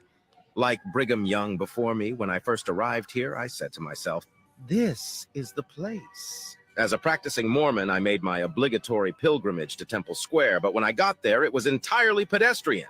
No cars allowed whatsoever. I couldn't even drive into the tabernacle. What the hell was wrong with this place? It was at this point I knew that the work of my beloved prophet Joseph Smith, second in importance only to Robert Moses himself, was far from complete. Luckily, I stumbled upon two beautiful golden tablets that I presented to church elders. The newly revealed prophecy called for a heavenly 32-lane roundabout surrounding the entire complex with dedicated exits to each of our faith's holiest sites. From there, We would create a divinely inspired 40-lane superhighway stretching I have from no idea what that is, but On the movie, it's called Hard Ticket to Hawaii. oh, nice. Oh, RLM reviewed that one. Hard Ticket to Hawaii. Oh, I know they did. That rings a probably where it bell. comes That was from. a best of the worst. Oh Christ! You ready for dancing nurses? I can't stay home. I'm essential. They were so busy that they were able to take all the time to produce this dancing video. That's how overwhelmed they were with COVID patients. Yeah. Well, they put this all together in the 90 seconds between people dying of COVID. Look at this. This got some action on the Twitter. You also mentioned here. I saw Demolition Man this week. Everybody should watch that if you want to see something that predicted our future pretty well. But look, this got this huge thing. Women today have lost their magic. What is the magic? It's the magic of being retarded. Sandra Bullock was America's sweetheart, not by being incredibly hot. She isn't. But because she was so very lovable in her retardedness, a thread. Men could see themselves rescuing her, and her best role, she was in fact rescued many times. There was no Uber girl boss bitching, no man bashing and front kick giant goon guys with their walls. Instead, she was scared, but she could find an inner grit. She was resourceful, but willing to shut up and listen to her hero love interest when she got real. She had an almost, oops, was I supposed to do that? Quality that was incredibly endearing to moviegoers, particularly to men. It was adorable, retarded magic. Sandra was real. We know that cute but not hot girl who's a little clumsy or dumb. We want to hold doors for her, carry a box to her, or look competent when speaking to her. She was obtainable in a way much more objectively attractive women never will be to the average guy. So ladies, if you want to have your choice of high value men, you need to turn down the girl boss and turn up the retard. I don't totally agree with that, but he was joking anyway. He went down to the thread below it. He was like, I'm totally joking, you guys. But that's pretty funny. Well, that's 2 weeks in a row I end on a retard rant. Oh yeah. Anyway, I'm so glad it seems like you can for saying retard so many times. I'm so glad it seems like you can say retard on YouTube now. It's easily. we probably couldn't. If we were monetized, we'd get. No, I've noticed a lot of the shows, a lot of the YouTube channels I watch, they say it a lot more now, and they don't really monetize it. Yeah, like Dev says it all the time. Huh. It's great. It's my favorite insult. Yeah. Well, it never ever had to mean handicap people. Like it always did mean you're just somebody who's not caught up to speed with something. Yeah. And, but whatever. I remember your former roommate. Yeah. We shouldn't speak ill of the dead. But one day she gave us all kinds of shit about saying retard. And I remember asking her, it's like, like the engine in your car has a mechanism on it called the automatic retard, and like it's very important that your car like working. A band name. Yeah. Like, are you annoyed? Are you offended that your car has a part that's called the automatic retard, and without it, your car would not work very well? And she just got so angry at me. But then, like, that thing's like I heard a whole story, like, because she worked in a mental hospital. And apparently she had like a multi-hour breakdown because she heard a doctor use the diagnosis developmentally disabled, mentally retarded, which is like a insurance coded medical diagnosis that describes a medical condition. And she couldn't handle people saying retard. Is this woman sucking on? Is that guy eating breast implants? Yeah, it's ASMR. Oh, Jesus. I don't like this. Is it a man as a woman, or is that a woman? It's a womanly man. Am I a man or am I a muppet? I hate. If Is I'm a ASMR man- like not immediately upsetting to you? Oh, I hate it. It fucks me up on an internal level. Yeah. 100%. I mean, I guess if you're a synesthete, it's magic, but It's just the same thing as like foot fetish videos. I don't get it, but I guess if you have that thing, It's not that I don't get it, because I don't get foot fetish videos, but they don't upset me. ASMR, like I find like it makes me angry when I hear it. This did one, you hear it's one of the more recent Louis C.K. specials when he's talking about like gay men who are attracted to teenage boys, and he's like, I don't not get it. He's like, I'm not gay, but like I understand. Yeah, I don't get that joke. When I had what's his name, Tom Segura in his most recent special was talking about like needing to get a chubby to show off for his son if his son saw him naked, and I was like, Corolla used to make that same joke too, and I'm like, what are you guys talking about? What? Yeah, he says like if your son sees you naked, you need to have a little bit of blood in it because they need to be intimidated of what you're packing. Oh no, that's like, gross. what are you guys talking about? Yeah. That's fucking gross. My kid will come in anytime he hears me taking a piss. He like runs in and he's like, I'm gonna watch you pee, and I'll be like, all right. And he's like looking up and down, and he goes, your penis. I'm like, yep. I learned that word in school. Let's see if you guys hear it right off. Congratulations to Steve Kerr's son, Nick, for getting the Santa Cruz Warriors head coaching job. After going by Nick for the past 31 years of his life, Steve Kerr's son has coincidentally decided to go by Nicholas now. Whatever his reasons may be, broadcasters across America are just thrilled by this news as they think about it. Nick Krause, Nicholas. No, Steve Kerr's son. Oh, Steve Kerr. Nicholas Kerr. Nick Kerr. Oh. Now you got our panel banned. Says for whatever reason he changed that first name. Announcers across the land are thanking him profusely for it. God damn. That'd be a way to get people to say this stuff. Anyway, I gotta walk Charlie the pup. Thanks for toughing out 2 weeks in a row of the wet rag of Dan McClellan. If he's on another episode, I will fucking kill myself. Well, this is like, how do you explain to Charlie? It's like your walks have been very late because there's this fuckhead called Dan McClellan. he goes on Twitter. Charlie, the nicest dog on earth, would bite Dan McClellan in the butt. But the man, you want to know what the truth is with him? Because like I think like Larson and DeLynn might say some more new stuff. Dan is so freaking repetitive that I honestly don't like. I think we've covered everything. He's just going to TikTok the same things over and over and over and over and over and over again. He's going to release a book saying the same things. Like he really doesn't have much more to say in the world. He says, is he going to talk about his dissertation master, Sandra Stavrakopoulos? He has a very narrow philosophical religious worldview, and that's how he sees everything. Yeah. And he's got the same points over and over again. The only thing that's ever different, even if slightly, but he'll still just say the same things as if he gets into political battles on the Twitter, but then he'll just revert to the same name calling as the last time, and that's that. So we've refuted his postmodernism. We've pointed out little places where we could tend to agree with how he phrases stuff, but we've also like pointed out how he's obviously somebody who's using Mormonism. Yeah, as you said, you got called a weenie for it with Jim Bennett.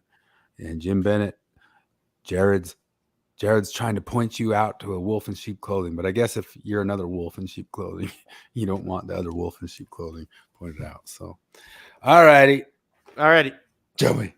See you guys. Later, y'all. Yeah, later.